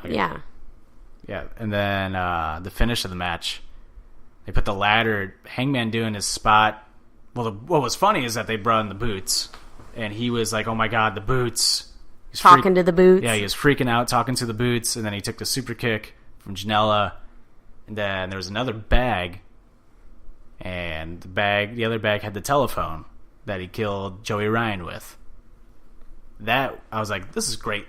This is perfect storytelling. It was awesome. And wrapping the cord around his Janela's neck on top of the ladder, and then doing his finishing move through the fucking table.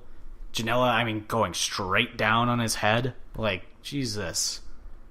But if you watch a replay from the other side, he lands perfectly normal. I don't know if I even had my eyes open. Really? Yeah. Well, I mean, I did, but I don't know how he landed. But yeah, that match, just from start to finish, it's definitely one of my favorite matches of the night. Might possibly be my favorite match of the night. So yeah, that was one of my favorite matches of the night. And I have to give credit where credit's due, especially here, because I loved Joey Janela before this and Penelope Ford. Both of them, I really liked them. I liked their work before this. Joey Janela is crazy, but he's mostly known as an East Coast guy. I think, East Coast. Did I say that right? New York, East Coast? Yeah. Yeah, he's more of an East Coast guy, right? Yeah. This is kind of I don't think he's really ever wrestled in Ring of Honor, definitely not in Japan. And this is kind of he's only done PWG shows, and he runs a couple of his own wrestling promotions up in New York.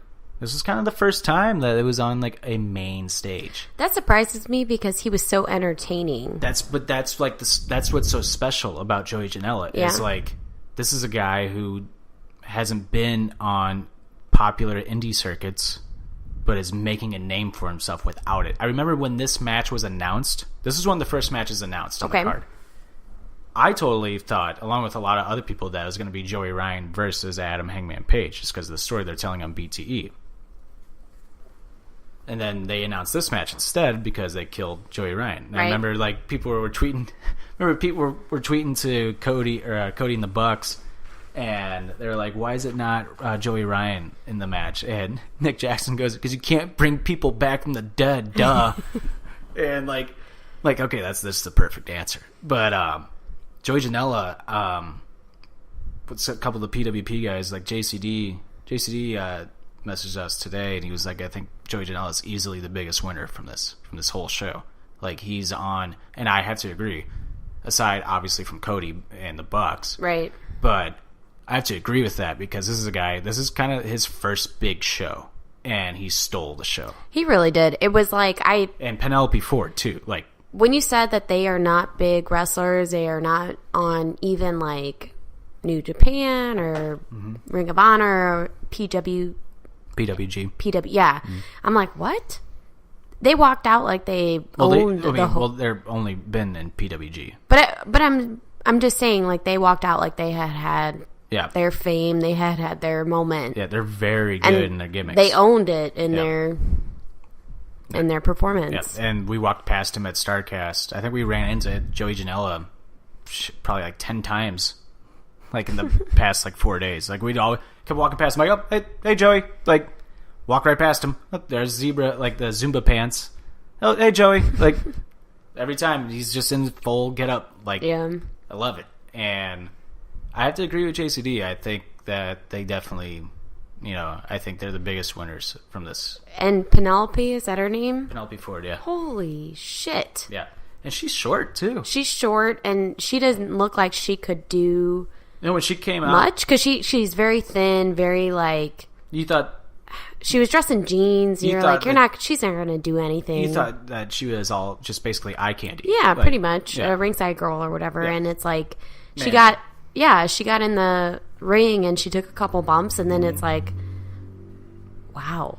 Yeah, she was absolutely amazing in that match. So props to them. Major props to them. What followed the match was absolutely fucking hilarious. And I'm so happy I was there to see it live. And just the parody, making fun of The Undertaker when he got resurrected, I'm doing air quotes, as he got resurrected at WrestleMania 20. The Druids came out, like, the full get up with the flames, holding the torches over, and they touch tips, like, with the flames. Oh, is that what it's from? Yeah, they're parodying The Undertaker's. I didn't know that. They were parodying The Undertaker's return. I thought they were making dick jokes. No, they were parodying. Yeah, but it was funny because they are making dick jokes. Okay. So they're parodying The Undertaker's return when he came back as the Dead Man, because The Undertaker was the American Badass, got buried by his brother Kane, and he got resurrected as the Dead Man again for the second time. They just wanted to retell the story, basically. Because he just debuted as The Undertaker. Like, oh, this guy's already dead. Okay. But that, was spot on. I know some people said it was too long or whatever. We rewatched it tonight. I did not think it was long at all. I thought it was spot on. Absolutely perfect. It was absolutely perfect. Like, there was not a negative thing said. What was so funny, like, the guys, like, sitting next to you that were, like, saying, like, oh, flippy shit, like, making fun of all the flippy shit, they were absolutely loved the Joey Ryan thing. Yeah, they did. They really did. There was not a negative thing said about Joey Ryan at All In and StarCast. Like, people were, like, so happy when he came out. They got such a big pop. But the little penises coming out was fucking hilarious. That alone I love all inappropriate things, especially like inappropriate jokes and shit like that. Like, just brings me joy to my heart. And when I saw penises walk out on stage, I'm like, wow, this is it. Yeah. This is the show that stole me. Yep. Stole me. Stole me. And then when they showed Hangman's face, that was fucking hilarious. Hangman, props to Hangman. He sold it for minutes. Hangman doesn't get enough credit. He's an amazing wrestler. He's great like on the mic. He's a great personality. I don't think Hangman gets enough credit. Hangman's really good. I think you could actually build a company around Hangman. Like, Hangman can be serious, too, and that's why he's so good. And Joey Ryan comes out. Joey Ryan, I fucking love Joey Ryan. He may not be, like, the greatest wrestler in the world, but he's hilarious. And, like, his gimmick just fits him perfectly. It's gold. It's gold. And then Joey Ryan, outside of the gimmick, as a normal human being, is one of the most humble human beings I think anybody could possibly meet. Like, just smiles. I remember, like, when he walked in. So it was funny at StarRcast. I thought I cracked the code. There was a casket got wheeled by, and I was like, oh, I guess it's for The Undertaker. Like, they're just going to talk about The Undertaker. No, instead, it was like a gimmick table that was talking about all the fucked up, dumb gimmicks that's gone on in professional wrestling. And in the casket was Katie Vick was supposed to be. You could take a picture with Katie for $20, and I was like, maybe I should put up a table here. Oh, no. You don't know this story. No, I don't. I just saw the sign with money. I'm going to say it right now on the air because I think whoever's listening, they might want to hear your reaction to this. Oh, no. Katie Vick is one of the most fucked up storylines ever in WWE. I mean, one of the most fucked, than like Triple H and like date raping Stephanie. Yes. Oh, this shit. Yes. Like, this is the most fucked up. This is the most fucked up where, see, with that story that you said that's fucked up. Yeah. But that was fantastic storytelling, though. Like, the Triple H, like, drugging Stephanie at the time. It still is. Like, you can watch that now and your jaw drops. You're like, holy shit, this guy's a fucking heel. Like, fuck this guy. Like, they told the story perfectly. Right. Because you wanted to kill Triple H after that. This is the one where Triple H is like, I wish we never did that. Oh. And, like, Kane was involved, and Kane's like, I wish we never did that. Oh, and shit. CM Punk has openly ripped on it and been like, that was the worst thing ever. People cringed. Like, people in WWE were open about how bad it was. So what happened? So there's some story. I forget, like, the entire story. But it was about, like, Katie Vick was somebody that Kane liked or something like that. And Kane accidentally killed her. And there's a segment. They actually aired this on live TV. I don't know if it's on the network. It might actually be edited out of the episode. On live TV in 2002, I think it was, maybe. I think it was 2002. Triple H is dressed up like Kane, walking into, like, a funeral home with the corpse of Katie Vick in the coffin. And he proceeds to have sex with her in the coffin. Oh, no. Yeah, as, like, Kane. And he does, like, some weird shit where, like, he, like, puts his hand down. He's like, oh, I crushed her head. And, like, pulls, like, her hair up. And, like, yeah. It's a fucked up, like, segment. There was no pop. The crowd was, like, nobody reacted. Everybody was just kind of, yeah, exactly. Everybody was like, what did we just watch? So in the coffin was, like, a little mannequin as Katie Vick. So it's like, these are the most fucked up stories. I thought that when I first saw the casket wheel by, it was closed. So I'm like, oh, okay, it's the Undertaker thing. I thought they were just going to talk about the Undertaker. And then not even 5 minutes later, Joey Ryan walks in the hotel lobby, just walking through everything. I'm like, oh, I get it. It's going to talk about Joey Ryan. I guarantee it. No, it was just about Katie Vick. I was like, oh, no. That's pretty bad. Yeah. That's But Joey Ryan, even walking through the hotel, he's just smiling, taking it all in, like, talking to all the fans. He was actually stopping, talking to all the fans. I'm like, this guy's cool. Like, good for him. I cannot say this enough about all the wrestlers. They stopped and talked to everybody. Like, they were so cool. Like, good for them. Good for them. Matt Striker, I forgot about that too. Shout out to Matt Striker. Matt Striker talked to us for a little bit on the first night. Yeah. Stopped, took a picture with us. He was really cool, really fucking cool. And I forgot I told him, I was like, man, as a little kid, I hated you. I hated you His so face much. dropped. And he was like, sorry. And I was like, no, you did your job because you were a heel. And he's like, and then, like, right when I said that, it, like, I guess he got it because he started laughing. He goes, oh, he's like, yeah, I guess you're right then. Yeah, totally. It's like, wow, thank you. That was actually, like, a really nice compliment. Like, he was expecting you to, like, be like, I really don't like you. Yeah. But... No, he's like, he took it, like, right when I said that, he's like, whoa, wasn't expecting that. Thank you. Like, wow, thank you. Because he's an announcer now. And I don't think a lot of people really credit his wrestling ability. So, like, that's when he shook my hand, took the picture. He's like, thank you. I really appreciate it. He was really cool. Yeah, really cool. But anyway, back to Joey Ryan. Joey Ryan coming back out, doing that whole thing. Fucking hilarious. The lollipop grossed me out. It's supposed to. It was gross. that was, I mean, I have nothing negative to say about that. And I think that was done perfectly. He was carried off by a bunch of dicks. Yeah. Yeah, nothing to say. And his fucking poses are hilarious. They are. Sponsored by YouPorn. It's just another icing on the cake. It's hilarious. All right. Let's get into the Young Bucks. The Golden Elite. The Bucks. Golden Elite versus Rey Mysterio, Phoenix, and Bandito.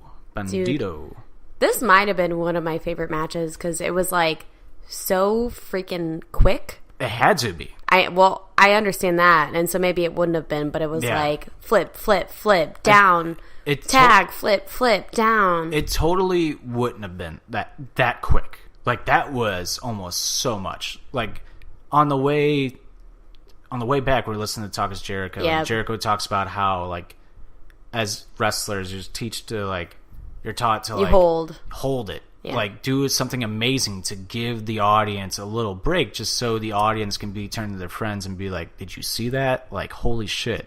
Right. Then you go and do the rest. This was just bam, bam, bam, bam. Like, from the start. Never slowed down. I mean... you could tell that they were... Even Rey Mysterio came out late, almost. He almost didn't make his music because... Kota Ibushi's fucking nuts. Love Kota Ibushi. Just his wrestling style is just insane. Is that a different match? No, this is this match. When he does the... I'm talking... Oh, I'm sorry. But, no, I'm just saying Kota Ibushi is just like... He's such an awesome wrestler, but he's just like... His moveset is insane. It is crazy. But it almost was like little to what everybody else did in the match. Like, it was nuts. Like, some of those moves, man, I was just like, holy shit. Yeah.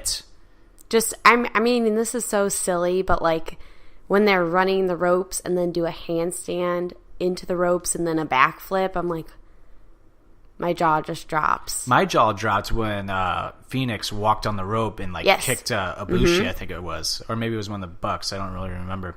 But he made it look so easy. He did. And that match was just full of acrobatics. It was a spot fest, but it was what was expected. Right. I thought this was going to kick off the show. Right. And I said to you, I'm like, I think they're short on time because the Young Bucks don't even really get an entrance. The match that ended before this, they didn't get an exit. They didn't get an exit at all. No. Okada didn't get to celebrate. Marty was like the ref. They had two referees run down and be like, Marty, go. Marty no sells the entire thing and basically runs to the back. Right. And so you could tell, just by the way the match was presented and the way that they were doing everything, you could tell they were short on time because they didn't stop. Right. Like, well, and it was the only, if that was the only thing that would have happened, you guys maybe would have not noticed it, but it was like Rey Mysterio's music is playing, and then one person comes out on Rey Mysterio's team, and then the second, and then it was like, is Rey Mysterio coming out? And it was like, finally, he's kind of like, he was in the green room. Well, because it was probably like not ready. Well, it was probably like he thought he probably had like 5 minutes. Yeah. And he was probably like putting his mask on or something. Like, yeah. Or maybe, maybe he was ready, but his boot came undone or stupid shit, Like, there was obviously something was going on because his music was playing and like nobody was coming out. We're like, should we clap? And then Bandito came out and Phoenix came out. And Ray still didn't come out. They were in the ring by the time Ray finally came out. And you call them luchadors? Yeah, luchadors. Okay, luchadors. Yeah. And like they were in the ring already. Like by the time they came out, by the time Ray came out. Who looked cool, by the way. Yeah, the Wolverine, old school Wolverine look. So Rey Mysterio used to always come out to like at WrestleManias. Yeah. He would always come out as a different like superhero or like a different like thing. Like, all the time. That was, like, his little thing. He would be, like, one thing, this thing. He came out as Avatar one year. Like, as, like, a blue, like, Avatar. I love Avatar. It looked cool. It did look cool. He came out as Joker one time with, like, the face paint. He's done Daredevil was one. He's done a lot of stuff. So, Flash. This was just another but this is what thing that he does. So, I already thought about this. I was like, this is almost as big as a WrestleMania. Like, this event is almost as big as a WrestleMania. Like, the hype that's surrounding this, the amount of people that were there from around the world. Yeah, like, tuning in, yeah. Just, honestly, just being in attendance, the people that were there around the world. Like, everybody was like, oh my god, like, this is amazing. It's a once in a lifetime. To have Rey Mysterio come out in a superhero outfit like you only see at WrestleMania solidified my statement.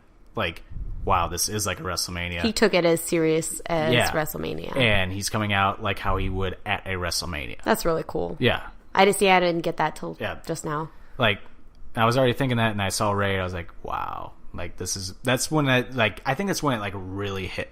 Like, this is really special. Like, we're a part of wrestling history right now. This is an event.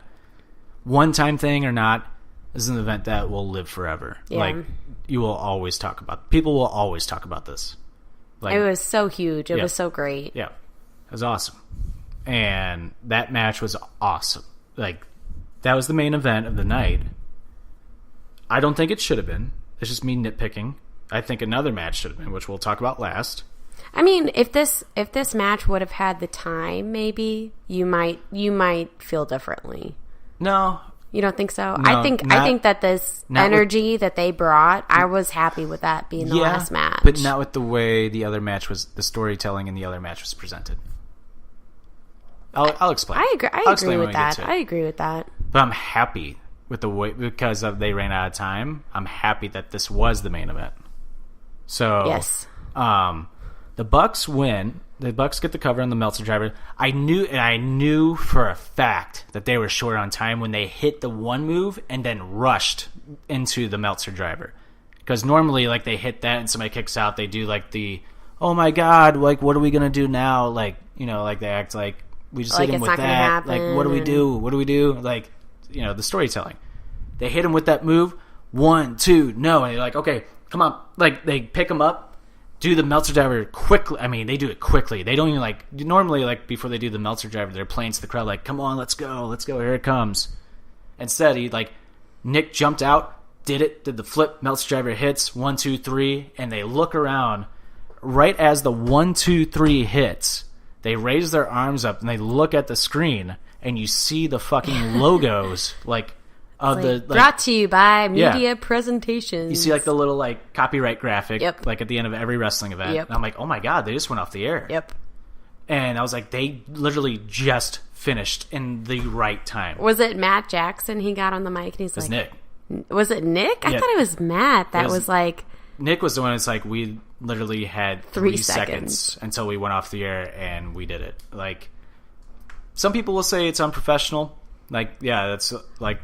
But I think that's awesome. Like, I think it's awesome because it's like, this just shows how real it was in terms of, like, they are literally just first-time people trying to put together an awesome kick-ass show, and they pulled it off with 3 seconds to go. I think people who say it's unprofessional are stupid because they walk out in the very first of their show, the very first 2 minutes, and they're like, you want to blow our budget in the first 90 seconds? Light the pyro. Like, that's their setting for the show. Yeah. That is their... That's why... That's their gimmick for the show. Like, shut the fuck up. That's why I honestly think the way it ended was perfect. Yeah, like, it was. I think it was perfect. I'm like, this is perfect. They couldn't have planned that, no, but it worked out. But they couldn't have planned it at all, but it was perfect for the Young Bucks. Yes. Like, if it was a WWE show...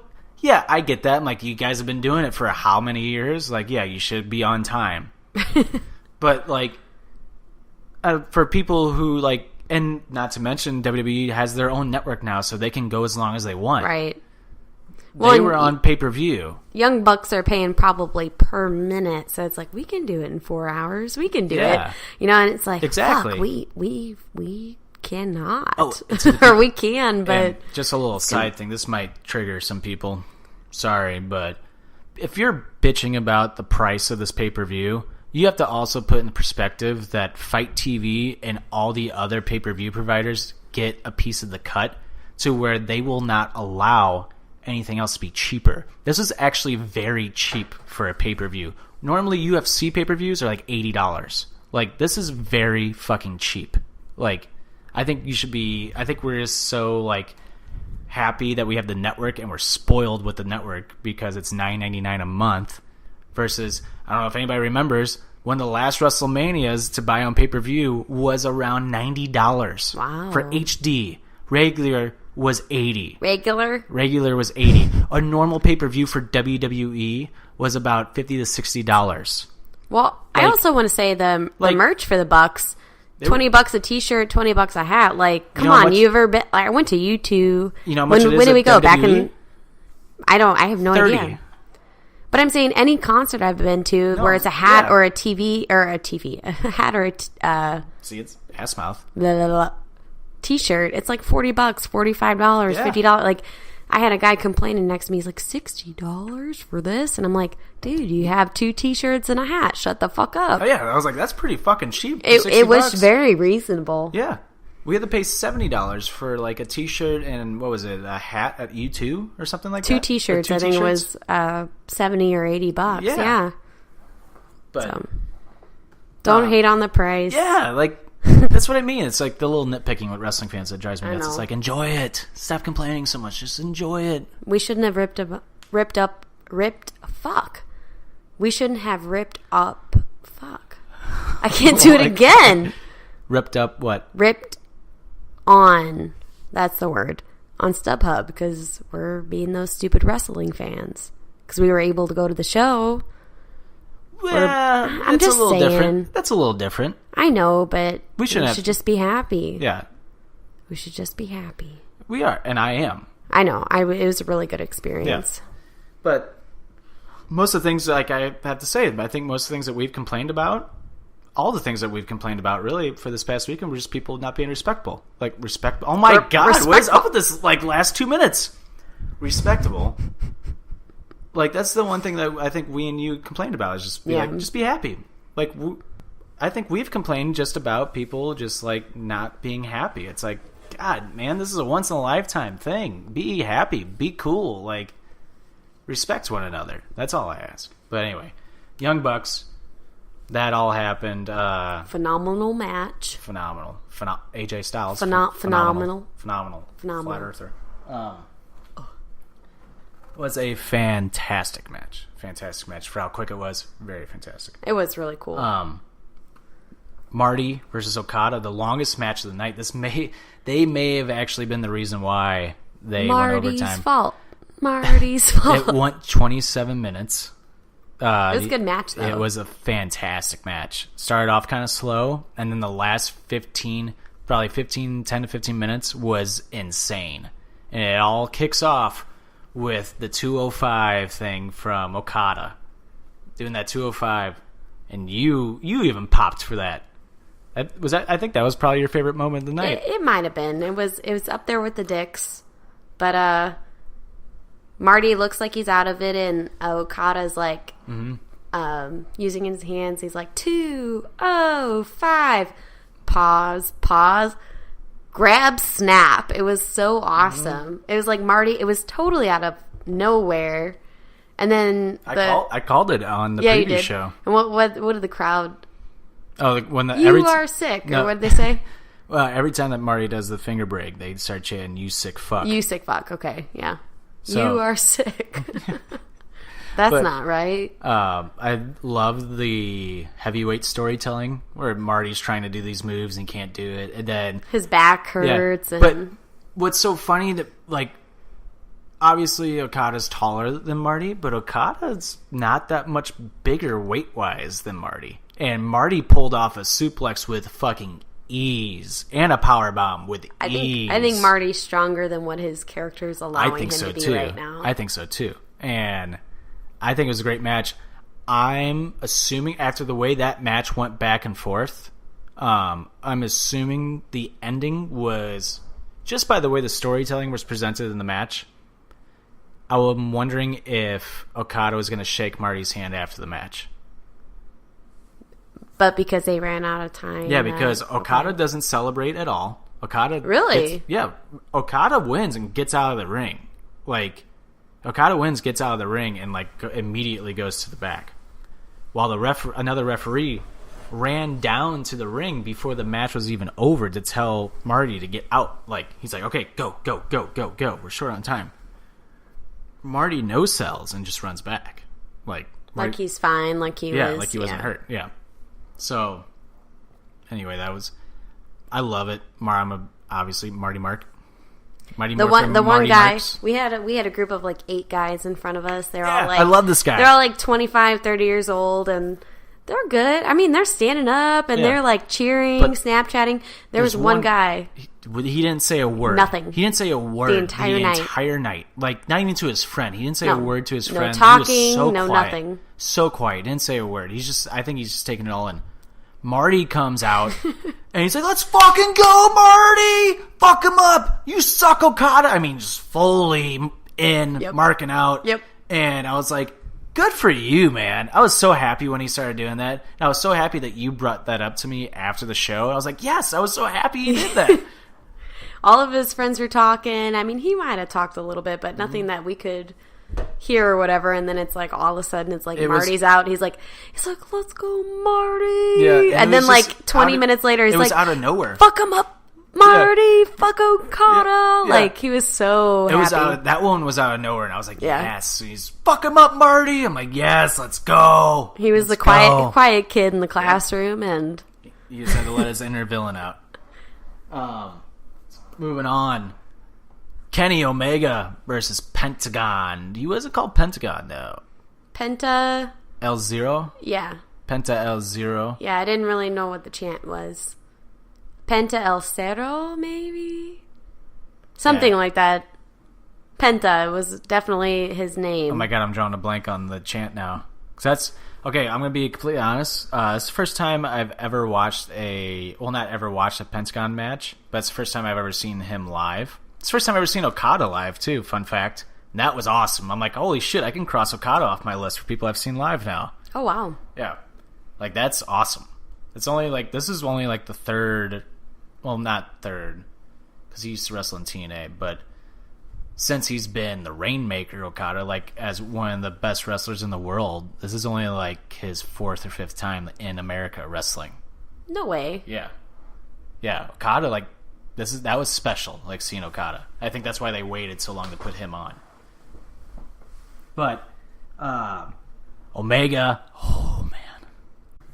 But Pentagon Jr. is the first time I've ever seen him live, and he's awesome. He's a mean fuck. Yeah, he's awesome. That hardcore guy from TNA? Yeah. Is that what they say? That's what Omega said when they like announced the match on BTE. When Omega was like freaking out, he's like, "What's my match, guys? Am I gonna be in a tag match with you? Get the Golden Lovers going? Maybe Golden Elite?" He's like, "No, you're gonna be in a match by yourself." It's like, "Oh, come on!" It's like, "My heel's broken. Don't give me somebody hard." He's like, "Well, you're gonna be in the main event," and he's like, I can't do that. It's not my show. And like freaking out. He's like, okay, you're going to be the co-main event. He's like, that's not much better. And then they show who he's wrestling. He spits out the water he's drinking. He goes, that hardcore guy from TNA? I was screwed. Like freaking out. That guy is scary looking. He's good. He actually, like, I'm about the walkout. I'm about the storytelling. And his is scary. Yeah. I like it, though. I like it a lot. And Kenny Omega, I mean, he's just on another fucking level of stardom right now. I think he might be more popular. He might be arguably more popular than a few people that are extremely popular in WWE. Now, I know a lot of people will argue that and say, like, no way. Like, he has less followers on Twitter, blah, blah, blah. But I'm like, man, this perception of Omega, though, this is now the second time I've seen Omega wrestle live. And it's the feeling of that you're like, holy shit, here's Kenny Omega. Like, Omega's here. Like, whoa. Like, this guy, he's the best wrestler in the world. I think he is the best wrestler in the world. And maybe one of the... AJ Styles is obviously up there as one of the best, too, of, like, our generation. But I think Omega is up right there with him, maybe not, if not number one. And... just the feeling of that you get that this is special, that Omega's here, this is special. And that's what the feeling was with everybody. Omega's music hit, that crowd popped big. Okada got a big pop too. It's like they have special feelings. Like, I don't know if it's like they don't wrestle in the States a lot, so it's kind of like maybe that's what it is. Are they strictly New Japan? They're New Japan contracts. Okay. And Omega's the IWGP Heavyweight Champion, the New Japan Heavyweight Champion. Okay. And so this is a match that I know that Omega's wanted for a while. It was against Pentagon. This was like the dream match, the fantasy match. And they teased it a lot in like PWG, where they had the Elite versus like Pentagon, Phoenix, and like I forget who else they were with. They teased it a lot, like there. And they would always go 1-on-1 there. And like the beginning of last night's match was the exact same as what they did in PWG, where Pentagon did his chant. Was it Zero? Was it Zero Gario? I'm bad at it too. No fear, basically. Yeah. They did that, and PWG, like the crowd does it with them, and Omega, and they do like the Omega thing. They went back and forth, and they did the exact same thing where Omega stops him from doing it and slaps him in the face. Yeah. It's the exact same as the PWG match that they had, where they kind of teased it. Well, and I don't think the crowd cared who won. No, not at all. The crowd was like The crowd cheering for both Yeah. equally, Yeah. and it was like, we don't give a fuck. Yeah, like We just want to see a good match. Yeah, when we did. Yeah, we Holy did. shit. There's another one, slow start, but the finish, the last 10, 15 minutes of the match was just another holy shit. What a fucking match. And Omega didn't really do a lot of his crazy stuff. Like, he did a lot of V-triggers. Does he usually do crazy? Yeah, he normally like jumps over the top, like flips over the ropes and stuff, and like he didn't really do a whole lot of that. I wonder if he was like restricted from doing that, because I'm sure New Japan does not want him getting hurt on an All-In show. But he did the one where he jumped on the ropes, and I thought he was going to lose his balance for a second, and then he just nailed the move anyways. That's what he always does. He always looks like he's going to fall off the ropes, and he doesn't, and he just nails the move. But just the overall atmosphere, and I'm one, just like how you said, I didn't care who won. I was just like basking in the fact that like this match is like Happening. it's happening. Yeah. And just like, wow, this is a dream match. Like, it's great. Like, I'm not really I don't know a whole lot about Pentagon Jr. I'm going to admit that, but I know like he's special, and I know that like there's big buzz surrounding him. Like, just knowing that alone made the match special. And Omega got the win, which I expected, because I didn't think they were gonna have Omega lose at all. In Right. lights go out, and wait, before you say it, I didn't really know what was gonna happen. I was like, is this gonna be Punk? That was my first thought. I was like, is this CM Punk? Like, holy shit. Like, is this going to be Punk? I'm actually way happier with the other way it went. And when he's laying in the ring, I was like, okay, that's not Punk. He doesn't have tattoos on his right arm, so that's not Punk. I'm like, who is that, though? I'm like, is that just Pentagon in the ring? Like, It was Pentagon. yeah. I was like, is that Pentagon? And I was like, no. I was like, he looks smaller than Pentagon. Like, who is that? And like, I couldn't tell. And then I know. he got up, and you go, is that Jericho? Dude, I just want to say this. I can't believe you before called it. anybody else in the fucking ring said anything in the whole stadium, I go, In the is ring? that, yeah, whatever. Is that Jericho? Because I recognize the tattoo, because I was so ready for Jericho to be there. I was so ready for the lights go out, and you're like, oh my, I know, I'm having a realization here. But I knew it before 75% of the people in the freaking stadium that it was fucking Jericho. I will give you that, because like, I knew it. it was even before he like stood up. Like, I he was know! still laying on the mat, and the crowd's kind of like, who is that? I can't tell. It's just And Rey Mysterio. you Or just- no, not Rey Mysterio. Who And is you it? just turn and loudly go, is that Jericho? And like, everybody around us was like, oh my god, is that Jericho? Like, right when you said that, it like went down like the rows, because like the guy behind us, right when you said it, the guy behind us was like, holy shit, I think it is Jericho. Because I'm a He genius. answered- I'm a goddamn genius. Well, what was so funny is that he answered you. I Like, know. you said it to me, and the guy behind me goes, holy shit, I think it is Jericho. And then I guess he said that loud, and then that kind of just spread down Yeah, the it row, did. and everybody was like, Jericho? Like, Y2J? Is that Jericho? He stood up, And at first, I was like, I didn't answer you because I was just like, oh my God, is that... Like, in my head, I'm like, oh my God, is that Jericho? And then I'm looking at his left arm like, holy fuck, that is Jericho. And then when he attacked him, that's when I turned to you. I go, that fucking is Jericho. I know how he punches. Like, it's like, that's Jericho. Chris fucking Jericho. And then when he hits the code breaker, the crowd... And see, I had no idea about the code breaker. Nothing. I just was expecting. I was expecting... No, I was...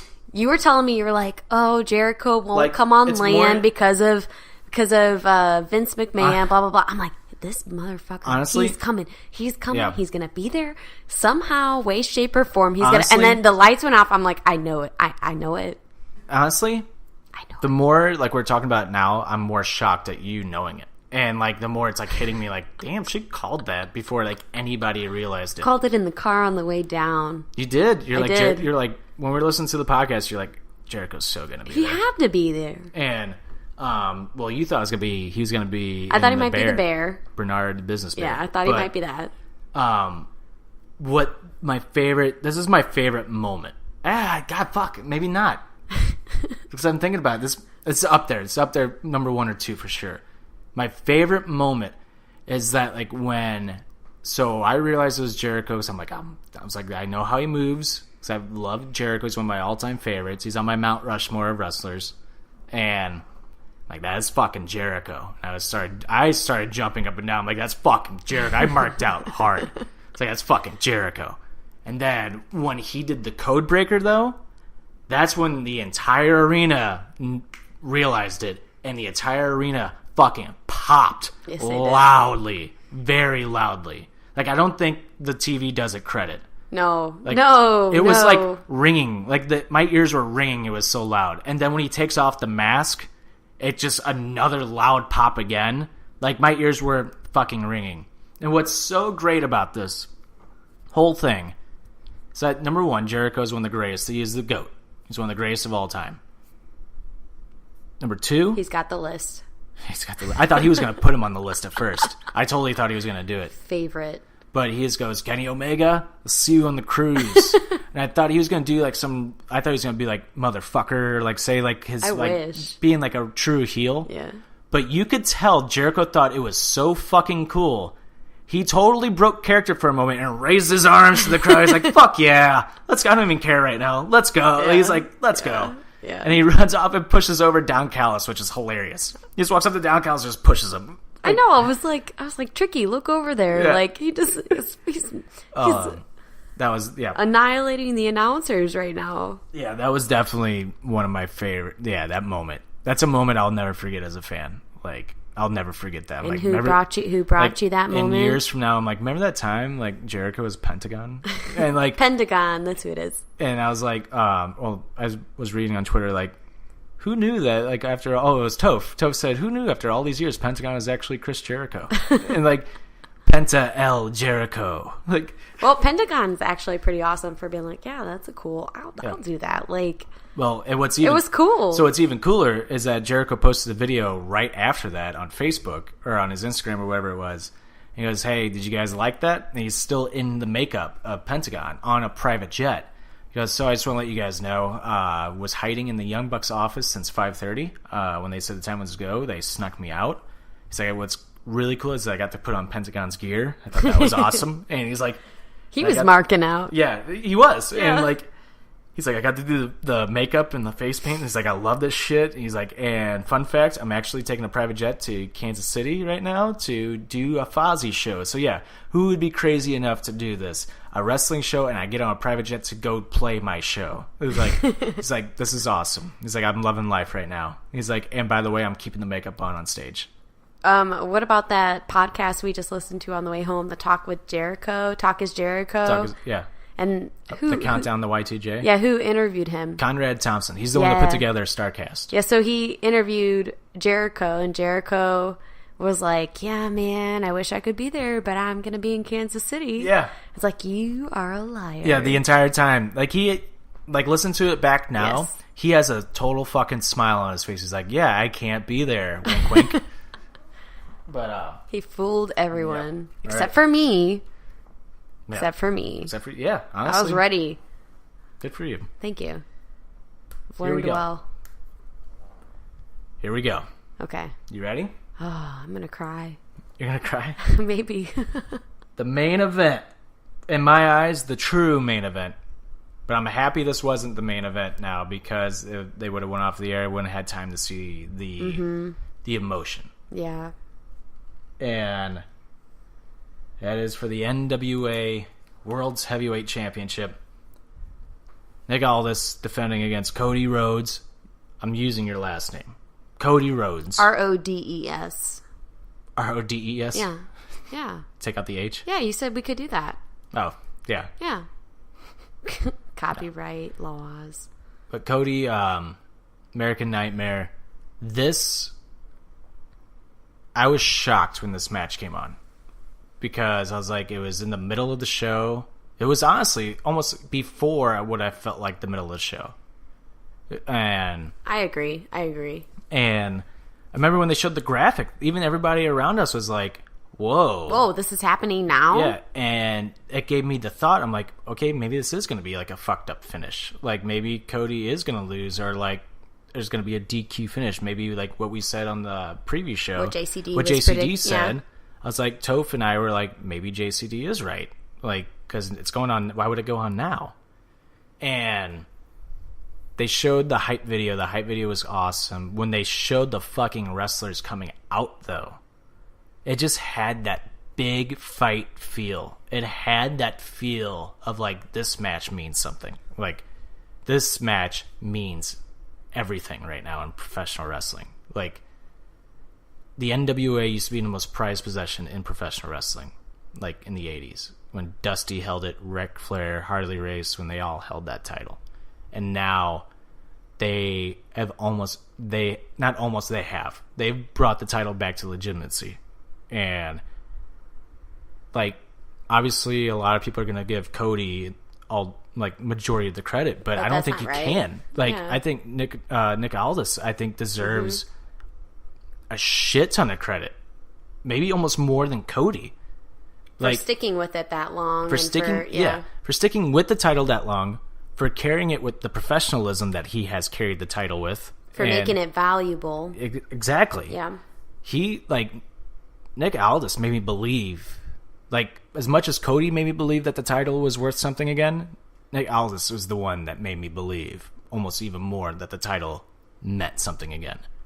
And then you tie in Cody's family, like his lineage, his family's like lineage. Am I saying that right? I feel like I'm saying that right. Lineage. Yeah. There you go. Thank you. You're welcome. It's like, I'm not saying that right. When you tie in Cody's family's lineage, it just made it all the more special. That's why I cried. What? That's why I wanted to cry. I cried a little bit. Oh, I got a little teary-eyed. I'm not gonna lie. And it's just like, I got teary-eyed on the NWA video that they made, like, hyping up the match when Cody was crying. Well, it's all about family. It's all about his dad, Nick's son, or Cody's dad, and when Cody was crying, I'm like, fuck. It's like, this is almost getting me. I don't know who I want to. And they booed when Nick came out. And I was like, well, of course they were. Of course they were going to. I felt bad. Yeah. I'm not a good sports fan. I feel bad for the losing team. Like, I remember when you laughed at me, and I was like, I like him. I was like, I'll give you one clap, but I want Cody to win. But I'll give you one clap, Nick, because I like you. But it takes a lot to sign on to know you're gonna lose. Yeah, you know what I mean. Like, for him and for the NWA to realize that they're going to lose, like. Mm-hmm. They're sacrificing their title to get some. I think they made the right move, though. I think so too. I definitely think so. I mean, how many people? It makes me sad. Yeah. I want to cry about it. Like, it's like a real person or real. How many people are talking about this too? Like all the wrestling fans are all over the world, or like the NWA Championship. Like, it's mind blowing to me. Like, they did it. They brought the title back to relevancy. Like, they brought it back. It means something again. This worked. Like, this totally worked. They're smart bookers. Yeah. They're smart storytellers. What needs to happen, though, is that now, whenever Cody drops the belt to whoever is going to work for the NWA schedule, because Cody's a Ring of Honor guy. Right. they need to keep up the storytelling there. They need to not let it go after this. Like, they need to keep it up. They either need to keep Cody involved, or they need to build some other story that is more about family, more about heart-wrenching things, where you're like, man. Not like heart-wrenching things, just tell a good story. Yeah. Like, don't have, like, the one guy who held the title before Nick Aldis. Like, nobody cared. Like, he's 53. Like, should have, like, obviously. Maybe his son. Well, yeah. I'm just giving you but shit. It's I like, have no idea. But it's like, the title didn't mean anything. It felt like it was the equivalent of a local wrestling promotion that, like, it's not on TV.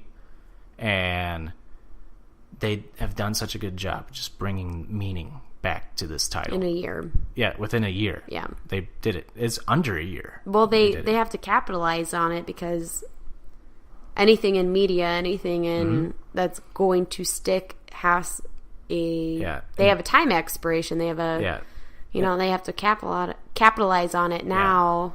And the walkout, when they were walking out, they made it feel like a UFC walkout, where they show them before they hit the stage. Yeah. And I'm like, I like that. I like that a lot. So that just built up until they got out there. Right. But the storytelling, this is my favorite match of the night. This is definitely my favorite match of the entire night. And it wasn't because I like Cody so much. It honestly has nothing to do with how much I like Cody. It has to do with the way that both men told the story. It had such an old school 80s NWA feel that, like, it was such a throwback to the NWA style of professional wrestling. Like, the blood, the blading of the match, the color in the match, like, that was a throwback. Like, we don't really see blading anymore. Like, you don't really see blood like that anymore in wrestling. It's kind of been phased out, like, a little bit. Because it's been too graphic or probably for the best. You don't really need it. Dusty Rhodes' forehead looked pretty... Dusty Rhodes. Dustin's Goldust. Yeah, well, his forehead looked pretty fucked up in a lot of family. I'm like, what's wrong with his face? Flair's, I think, looked like that for a little bit, too. Yeah. But, I mean, your choice, your face, but... I think it all worked out. I like the blood, honestly. Yeah, I think it all worked out for the American Dream. And, what about his doggo? Yeah. Pharaoh? Is it a girl? Well, the little doggo... I don't think so. They braved the stage. They were a little nervous. Not having it. Pharaoh. He was not having it, but he was like a little bit... I trust you, Dad, so walk me through the flames. What was funny is when the dog was like, I don't know how I feel about this. And Diamond Dallas Page looked down, and he like kind of chuckled a little bit. And he like pet the dog like on the back. He's like, it's okay. Like, that made me laugh. Dog is like, it's loud, it's bright, there's stairs, there's a drop off. Yeah, and so dog. I just remember like watching them from our angle. It looked like Nick Aldis had to step over the dog to get like in the ring, which is funny as hell. But like that just made me like Cody more. Like, god damn it. But man, that match was just so well done. Like, that match was so well done. To me, it's a match of the year candidate just for the way the professional wrestling was performed in the match. It had nothing to do with the like. You look at, like, Okada Omega matches, and it's just, like, so much. Or a Tommaso Ciampa, Johnny Gargano match. Like, it's so much. Don't hate on Gargano. I'm not hating. No. I'm saying, like, those are, like, the matches of the year. Matches of the year. Okay. I'm putting this one up there with them. Oh, okay. Even though it wasn't, like, so much. Yeah. But it was... so perfect. Yes. In terms of the storytelling. Professional wrestling is about storytelling. The matches, storytelling. And to me, they get a perfect 100% in storytelling in this match. I 100% agree. I think this match, as someone who does not watch wrestling, who watches Being the Elite, and who watches some promos and like... Yeah, you are the casual fan. I'm the casual fan. This is the match that I was like, You were I nervous. forgot it was fake. You know what I mean? Yeah, you forget they it roped is. you in. Yeah, and it's like, oh my God, I really want Cody to win, but I feel really bad if the other guy loses. What's going to happen? 1, 2. I've never understood the 1, 2 count. I know that's so dumb.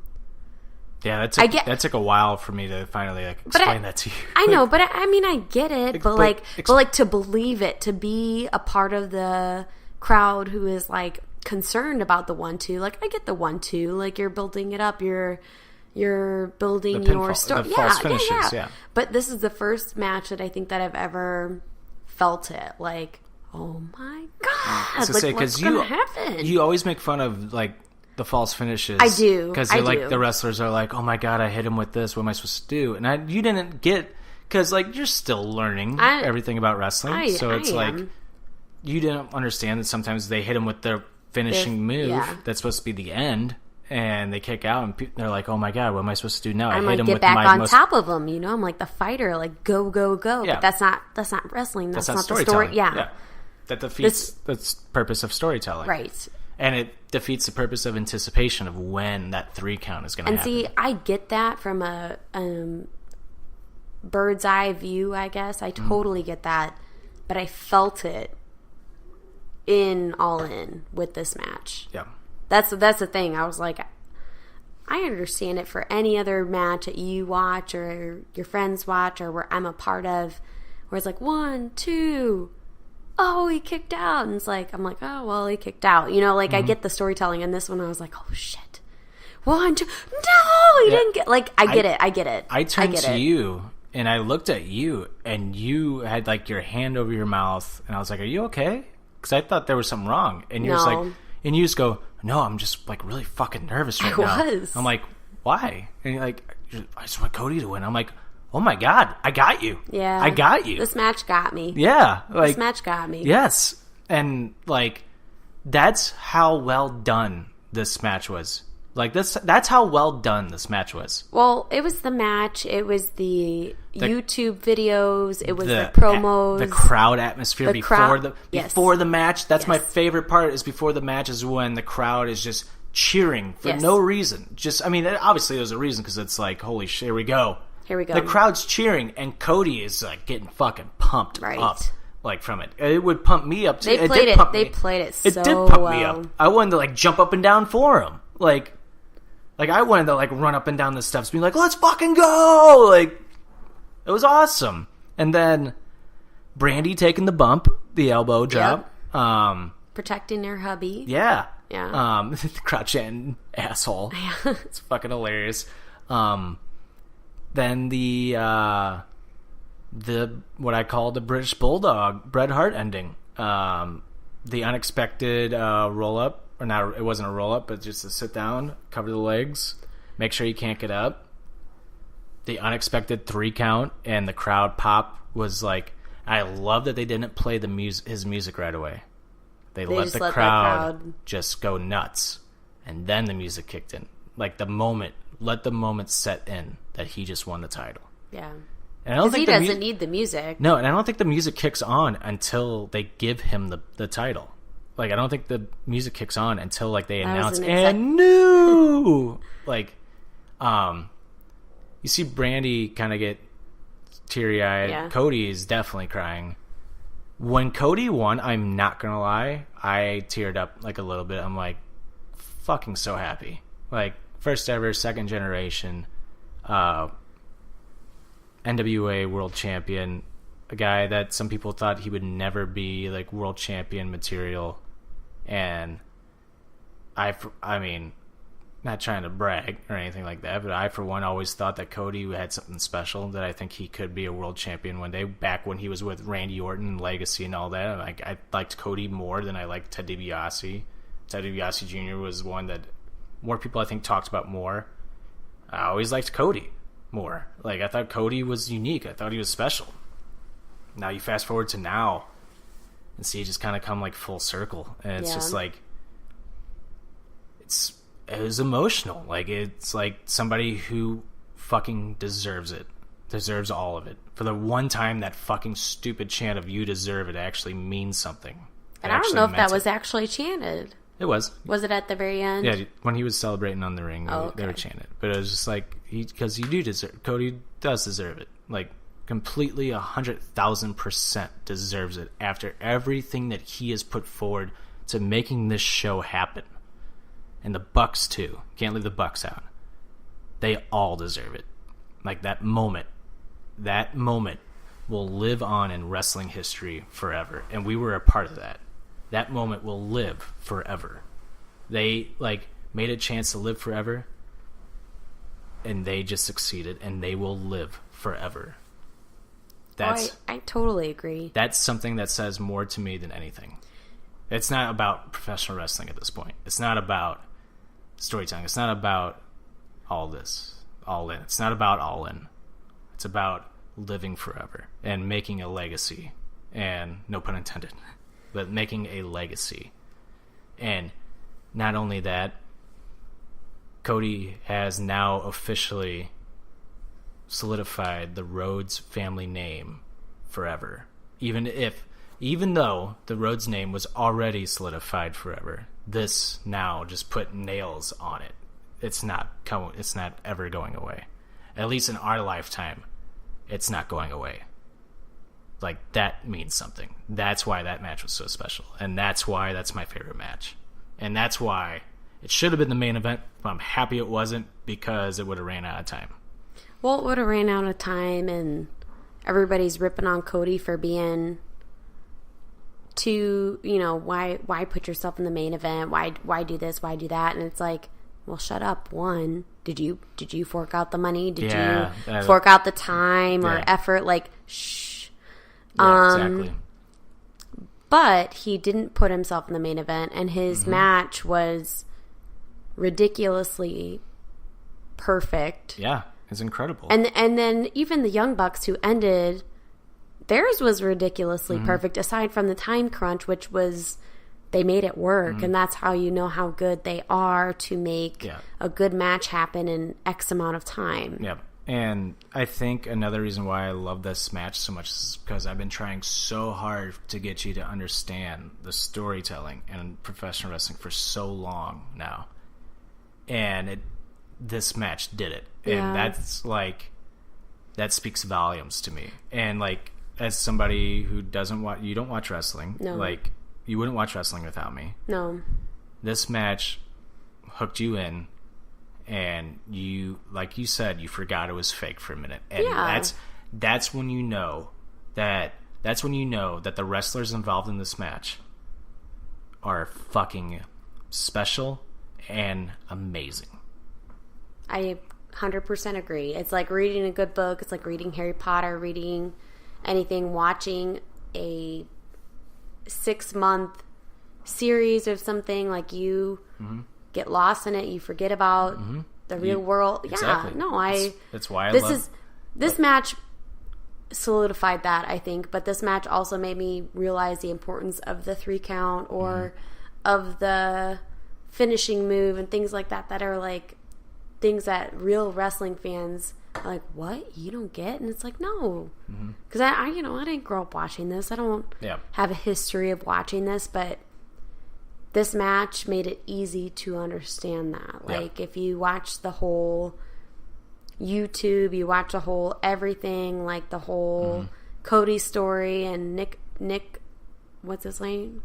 What's his name? What's his name? Nick Aldis. Aldis. Yeah, you watch his story, like, it just makes it, like, really cool. Yeah, you're like, you guys are... And side note, Nick Aldis reminds me so much of Hugh Jackman. It's, funny. He looks like him and he sounds like him. He looks like a more buff Hugh Jackman. Sexy as fuck. Hugh Jackman. Yeah, they're both Australian, too. Are they? On top of it, yeah. Okay. I think so. Maybe I'm wrong. I think he might be English. I don't know if he's Australian. Now I gotta look it up. Oh, God. Now I gotta look it up. Now I just gotta look it up. While I look this up, we've finished. Basically. Right, we're done. We normally do a 1, 2, 3 finish on Offended. Katie, do you have a 1, 2, 3 finish? I do. Should I do my like best one or my worst one? Okay, he is English, whatever. Yeah, I was right. He's from the United Kingdom. I take it back. I'm fucking right. My bad. You're wrong. My bad. My bad. He just looks like Hugh Jackman. He sounds like him. Fuck off. My 1, 2, 3 finish, my 1 is how the Bucks and Cody came out and they're like, yeah, this is a casual match. And this is, let's shoot off all the pyro and hope we put on a good show. Bye. See ya. That's my 1. Do I keep going? Yeah. Oh, okay. 2, the dick procession was absolutely amazing. I love dicks. I love dick jokes. All things pink and inflated. Dicks. They're great. Probably one of the happiest moments in my life. And 1, 2, 3 count. 3 is the poor doggy. But Cody brought his dog out who was definitely not having it, but he was okay. Like, and mom and dad are like checking in on the dog, like totally good dog moment. And like, I don't know, I just love dogs. It was a good moment. It was fun. Those are 3? Yeah, those are my 3. My number 1 is thank you to everybody at StarRCAST who made like a unique experience for me, from Kevin Kelly to SCU to Ian Riccaboni, James Ellsworth, Matt Stryker, Tommy Dreamer, Jay Lethal. I'm missing somebody. Papa Buck. That's who I'm missing. Papa Buck. Papa Buck. Papa Buck. Thank you to all of you. Marty Skrull. Thank you to all of you for making my weekend amazing, one of a kind. It's good to meet you. Number 2, thank you to Cody and the Young Bucks for doing all this for so long, for giving me such an amazing weekend. Without you guys, we wouldn't. Nope. I don't know what we would have done this past weekend. Maybe just fucked off in St. Louis. Me and you, like, who knows what we would have done? Most likely. But this was easily one of the best weekends of my life, without a doubt. Like, it was just so much fun. It was such an escape from reality, and just such an escape that I needed. And I'm so happy that the way that everything turned out and how great the show was, and Jericho showing up and all this other stuff. Jericho's one of my favorites, and he shows up at the show. Cody winning the NWA title, like Bucks. I mean, just seeing the Bucks, Ibushi, Omega, Marty, Hangman, all of them, like, special. Okada, like, special. And number 3, you, Katie. Thank you for coming on this show, and thank you for coming with me.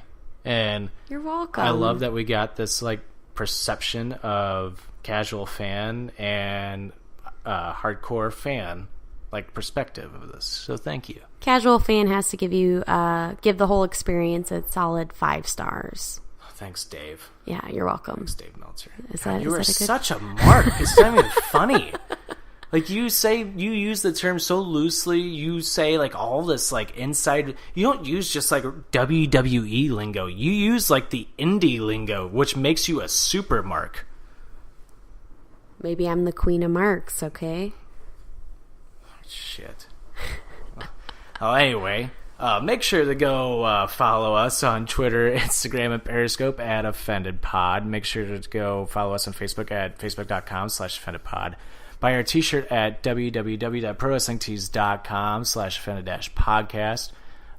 Make sure to follow me on Twitter and Instagram at Trick1042. See what else? I'm missing some. Listen to our regular podcast that shows every Friday at 8 a.m. on Spotify and iHeartRadio and Apple Podcasts. Make sure to watch our weekly wrestling wrap-up, which is every Thursday at 6 p.m. Central on Periscope. And Hockey Talks is returning very soon. It's not here yet. What? Hockey Talks? Yeah, it's not here yet, but it's coming. It's coming. He's trying to build it. I am trying to build it. And again, thank you to Cody Rhodes and the Young Bucks. It's an experience I'll never, ever, ever, ever, ever, ever forget. And obviously, thank you to Katie, Naked Lady, which I think we might need to replace Stout. Naked Lady out. Bye, Stout. For Tricky, for KDK Naked Ladies, has been Offended, presented by PWP Nation. We'll see you this week. Thank you, Cody Bucks. Good night.